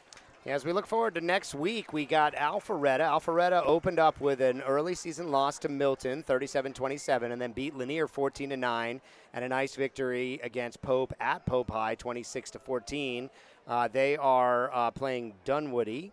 Game in progress here. We haven't got a score on that one, and then they'll face Centennial next week. Centennial High going, I believe they're off this week. Let's take a quick look at their schedule. That's Lance Beck, who was hurt. Looks like he is up and moving back there. No? Yep, he is up. He's on the Lovett sideline, so we get back to live action. And they will start that clock with 11:38 in regulation. 38-0 favor of Cedar Grove, and they've got the football. And a first down after that completion to Montfort. Draw play to Gilstrap. And Mecky Gilstrap will get to the 38. Yeah, just going back to that Centennial Alpharetta game, and next week the Centennial dropped their opener to Northside Warner Robins, one of the top 6A teams, 38-14. Lost a tough game to Roswell, who's looking like one of the best teams out there in 7A, 40-21, before getting back on track with a victory over Pope, 35-28, and then a huge score over Cambridge last week, 69-35, John. So we should see some fireworks. This team puts up big points for Centennial, so it should be a great game next week. Tune in, sportaltv.live. Gilstrap's averaging about 10.5 yards a game as they go to Shavon Wright, who's already had 2 touchdowns, and he'll be brought down by Lovett's number 35. I'm going to go with Jack Tracy on Still the tackle. 38-0 with 10.5 minutes remaining, running clock here in the fourth quarter. Something we hadn't seen yet this season. Unfortunately, we're getting it tonight. We were a little bit nervous that this one could go this route. It's been all Cedar Grove from the beginning of this game. Early on, Jaden Hazelwood and the larger receivers from the Saints just overpowering them. 3rd and 10. But 2 rushing touchdowns for Shavon Wright. First 2 of the season for him. Now the fake, and here's Smith. He's going to the 30, to the 25, and he'll be down at the 20. Nice play by Smith. He just did it all by himself. Took it right up the middle, kept it going, advances the chains, and puts them into a nice first down at the 20-yard line. They'll hit the red zone. That's William Overly with the tackle. Ball straight at the 20. Charlton 35, Turner County 0. As we monitor scores, more and more regions starting play. This is week 5 of the high school season. We'll hit the halfway point next week, surprisingly enough. Actually, wait a minute. This is week 6. That's right. Yes, so sir. we are halfway. Oh boy, look at Shavon Wright. He's got 10 yards right there. Yeah, Shavon Wright heard you talking. He knows he's got a chance of being that player of the week tonight, and he needs just one more score to push him over the top, John. You have to, we'll give it to him if he gets 3 of them. We'll see. That's for sure. We'll see if he gets it here, although they go back to Gilstrap. So Gilstrap comes back in. Darren Sims is off the line playing tight end on the right side. Montfort's up at the top. And they're going to go to Gilstrap. And Gilstrap to the 5, gets out and down at the 3. Lost the football, but I think the ground caused it. Yeah, he was kind of extending for some extra yards there. He was a long way from the end zone. Dangerous kind of play there. And he's lucky to keep possession. But they'll set up first down at about the 3, maybe 2. Cole Pizowitz with the tackle for the Lions. First and goal at the 2. Clock's at 8:37. Marist final 41-6 over White County, blowing them out there. Marist continuing to be one of the top teams in 4A. Well, Shavon Wright back in. Let's see. Here's his chance. Trying to get that 3rd touchdown on the night. They're going to go to him.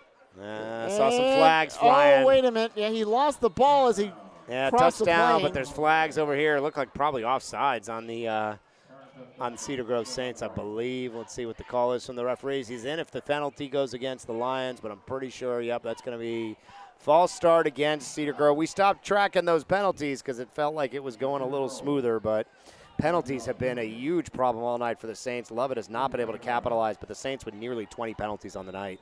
Not that it's hurt them at all, John. No, it hasn't. They've gone right through it. Most of the penalties, defensive penalties. And it's helped Lovett out a little bit when their offense stuck in gear. Still probably going to see this inside handoff play. Left side of the Lovett line wide open over there. And they stop play again. Another flag.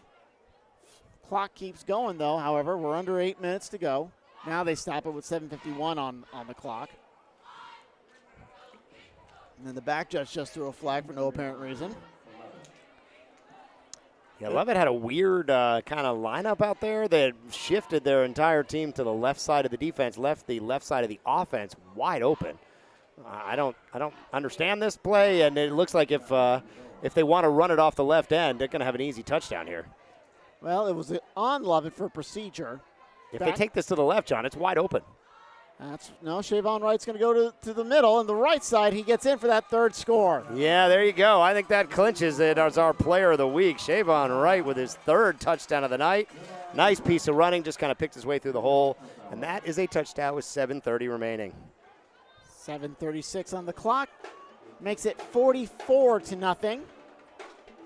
Game is well in hand now for Cedar Grove. They will go 1-0 in the region, 4-1 overall. Lovett drops to 0-1 and 1-4, hosting Towers next week, trying to get their first win of the season in their region, as Ash has another point after. Put it down, put it up, put it through. Yeah, he has. He's been a heck of a kicker. He's hit all of his extra points so far. And that should take us to 45-0. Scoreboard's. Yeah, scoreboard doesn't have the 4. Yeah, 45-0 is our score with 7:36 remaining. It has been all Saints all night. Exactly. They have been in control. One of the top teams in all classifications here at Georgia. Seeing Roswell up at the 7A battle, taking on Wheeler up 26-22. 4 minutes remaining in the 3rd. Roswell coming off a huge win in a game they call the Great American Rivalry against Milton. Got some great highlights of that game. We had one of our reporters, I believe it was our man who's standing over just working the camera tonight, Andrew Garner, at that Roswell Milton game last week. Was a great one. You can see a number of those plays in our top plays. Well, we're here, 7:36. Clock will start going in a moment once they kick it away. It is a running clock here in the quarter. It will keep going for all incomplete passes as we get ready here. And Cedar Grove tries to put final touches on this one. There's the kick. Comes to the near side, backing up through the hands of the man. Got it at his 1 yard line, trying to get front, and he's going to slip and slide down at the 4. That was Cyrus Walls. Nothing going right for Lovett tonight. It's been a tough night for them. And that just continues here. They'll set up at the 3 yard line. 1st and 10, back at the 3. Archer 41, Buford 24, 8:30 remaining in that one. It's like Cairo beat Westover 27-25. Ware over Glenn 26-6 in the 4th. North Gwinnett 40-0 end of 3rd over Discovery. Rome up 42-7 in the 3rd. Deep in the 3rd over Cass. Well, something interesting just happened. Robert, during this ball game, Robert Jones III followed me on Twitter. I'm guessing someone out there is using his Twitter feed for him. I can't imagine he's using it on the sideline, though. Frankly, the way this game is going, he hasn't been in a long time, so maybe he's sneaking a little look at his phone from the sideline, John. It might be. If that's you, Robert, put the phone away. We don't want to catch that on camera. I'm guessing it's your mom or dad out there taking care of it, so we appreciate that. Yep. Thank you, Mom and Dad. Appreciate that. On first down. Yeah, Bulls is way ahead for about 2. Cedar Grove defense is still coming with heat. Yeah, 6 minutes and change left. They want to keep this shutout. We had at the half William Jenkins, number 34, linebacker's mom up here, and she said, it's going to be a shutout, John. That was John Russ on the carry. And you can follow me on Twitter at John_Morgo, M-O-R-G-O. You can follow Sportle TV at Sportle Space. So I just want to get those Twitter accounts out there.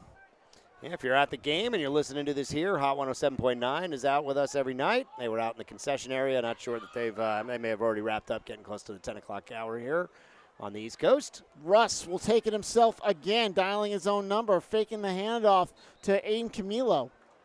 So I think McAllister's day is over, and Russ trying to just get things going. He's had 2 rushes in this exchange for about 8 yards. We get under 6 minutes remaining. Yeah, no reason to leave McAllister out there, and subject to him to more pounding. He has been running for his life tonight. He's been able to complete a couple of passes down the field. You can see where the talent is, but there was just no blocking for him tonight.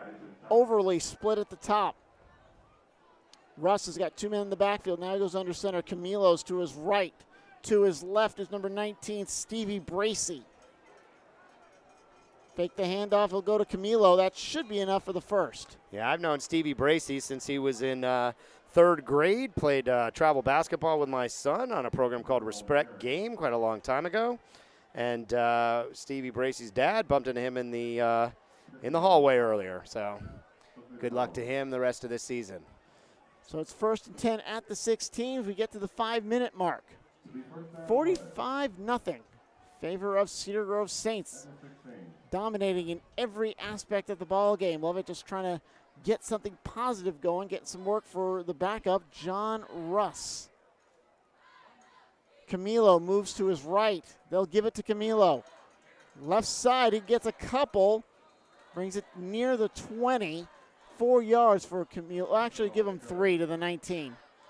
And coming into the ball game to replace him is going to be Baird Daniel, number 33. So Camilo will take a little break here on this hot, humid night here in Panthersville, Lakewood Heights, Georgia. Right behind Georgia State campus in their Decatur campus. Yeah, about 4 minutes remaining. This game so firmly in hand for the Saints, 45-0. Temperature started at 88 degrees, now down to about 83. Doesn't say much on the end around. Russ will keep it himself. Fake the end around, gets it to the 21. I think they put Daniel in motion. They did. And it's going to bring up 3rd down and about 5. Well, make it 4 at the 22.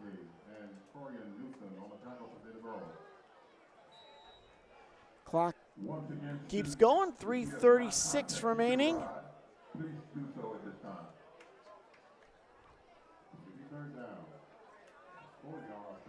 Let's see what Russ can do here. 2 at the bottom, 1 up top. Looks like Russ is going to throw it or else call his own number. He hasn't thrown a pass yet. Looks like Cedar Grove wants to cheat a linebacker. He is going to keep it himself. Dives forward, and that's going to be close. I think they're going to give it to him.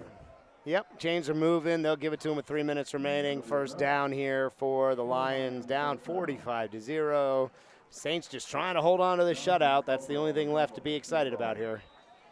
As we're under 3 minutes remaining, 2:52 and change. 45-0. They got the 4 back up. And Lovett's got it at the 27, getting 2 first downs on this drive, as I assume Cedar Grove's got the backup defensive unit in. Points at a big tight end who moves over. That's Adam Bregovich, number 89. Oh, bottled up deep in the backfield. That run went nowhere. He's going to lose almost 4 or 5 yards on that, depending on how much forward progress they choose to give him. That was Colin Daniel. And it'll back him up maybe to the 23. So a loss of 4 makes it 2nd down and 14. As Cedar Grove looks like their coaches are starting to decamp to our left. Lovett coaches still in the box. I'm sorry, Cedar Grove's to our right. Lovett's to our left at that far press box. They're still in there. as we get under 2 minutes, $1:54 to go. Yeah, let's see if they can get something going here, just something positive to finish this game out for the Lions. Daniel in motion, they fake to him, and Russ will go up the right side to the 25. It'll be 3rd down and about 12. Yeah, John Russ, junior quarterback in for the Lions, number 12. Just trying to finish this game out.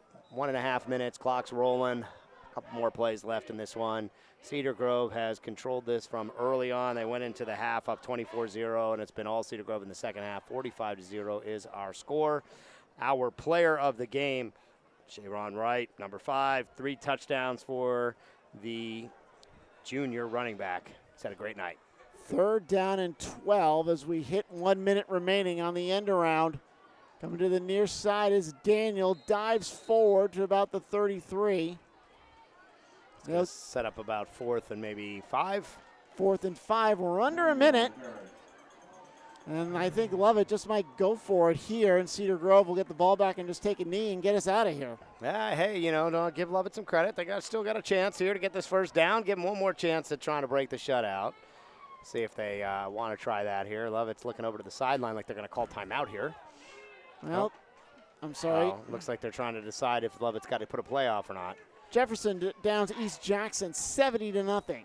Calhoun beats Ringgold 49-7. Denmark 48. Chestatee 27. 4:58 in the 3rd in that one. And I think Lovett's just going to sit on it. And they're going to let him run that clock out. That's going to be the end of the game there. Lovett's coach Muschamp coming over to find Coach Smith for the handshake here at the end, and that is going to do it from Godfrey Stadium. 45-0 is your final score. And congratulations to Coach Smith. Ties Ozzie Harrell for most wins in Cedar Grove history. Get a chance to get the record himself next week when Cedar Grove hosts Redan. Hope you've enjoyed this broadcast from Sportle TV. John Morgo, Brian Zwerner. Our producer, as always, Joseph Johnson. On the camera tonight, Andrew Garner. Our man down on the field, Chuck Jones. We will be live next week as Alpharetta, number 7 Alpharetta hosts Centennial Nights. Tune in, sportletv.live. Thank you very much and good night.